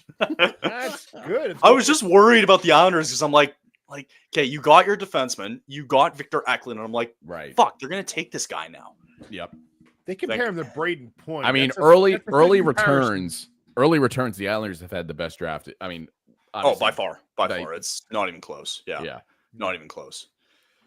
He set a Victoria Royals record for most assists in a single season. So again, like 66. But yeah, I'm happy with it though. We'll see what happens. All right. So that's going to do it for us. Good stuff tonight. Good stuff so far. And thank you for joining me. I know it's going to be a little short-lived tonight, but it's 9:40 and we're all old men. So We were told they had 3 minutes. This draft should have been wrapped up 45 minutes ago if that were the case. yeah, you would think, but unfortunately that's not the case. We're only halfway through, Yeah, essentially. I know. We're 2 hours God. in and we're not You know what? You know what? This trade Almost up. 3 hours in and Yeah. 13 Actually, you picks know to what? go. This No. trade up works out. Thank you, Danny. Like Yeah, thanks, Danny. Yeah, good. I don't have to wait till 31 now. Yeah, good job. Jack Nesbitt's my new favorite player. yeah, yeah, he's great. He's gonna be a star. Good stuff. Thank you, gentlemen. Thank you guys. Thank you, and Kyle. thanks for you guys joining us. And we have maybe one more stream before the regular season kicks off again in October. Might do some free agency stuff. But that's it for pretty much the summer. And we will see you all back again in October. So have a great summer, and we will see you guys later. Peace out. Later, guys. Yeah.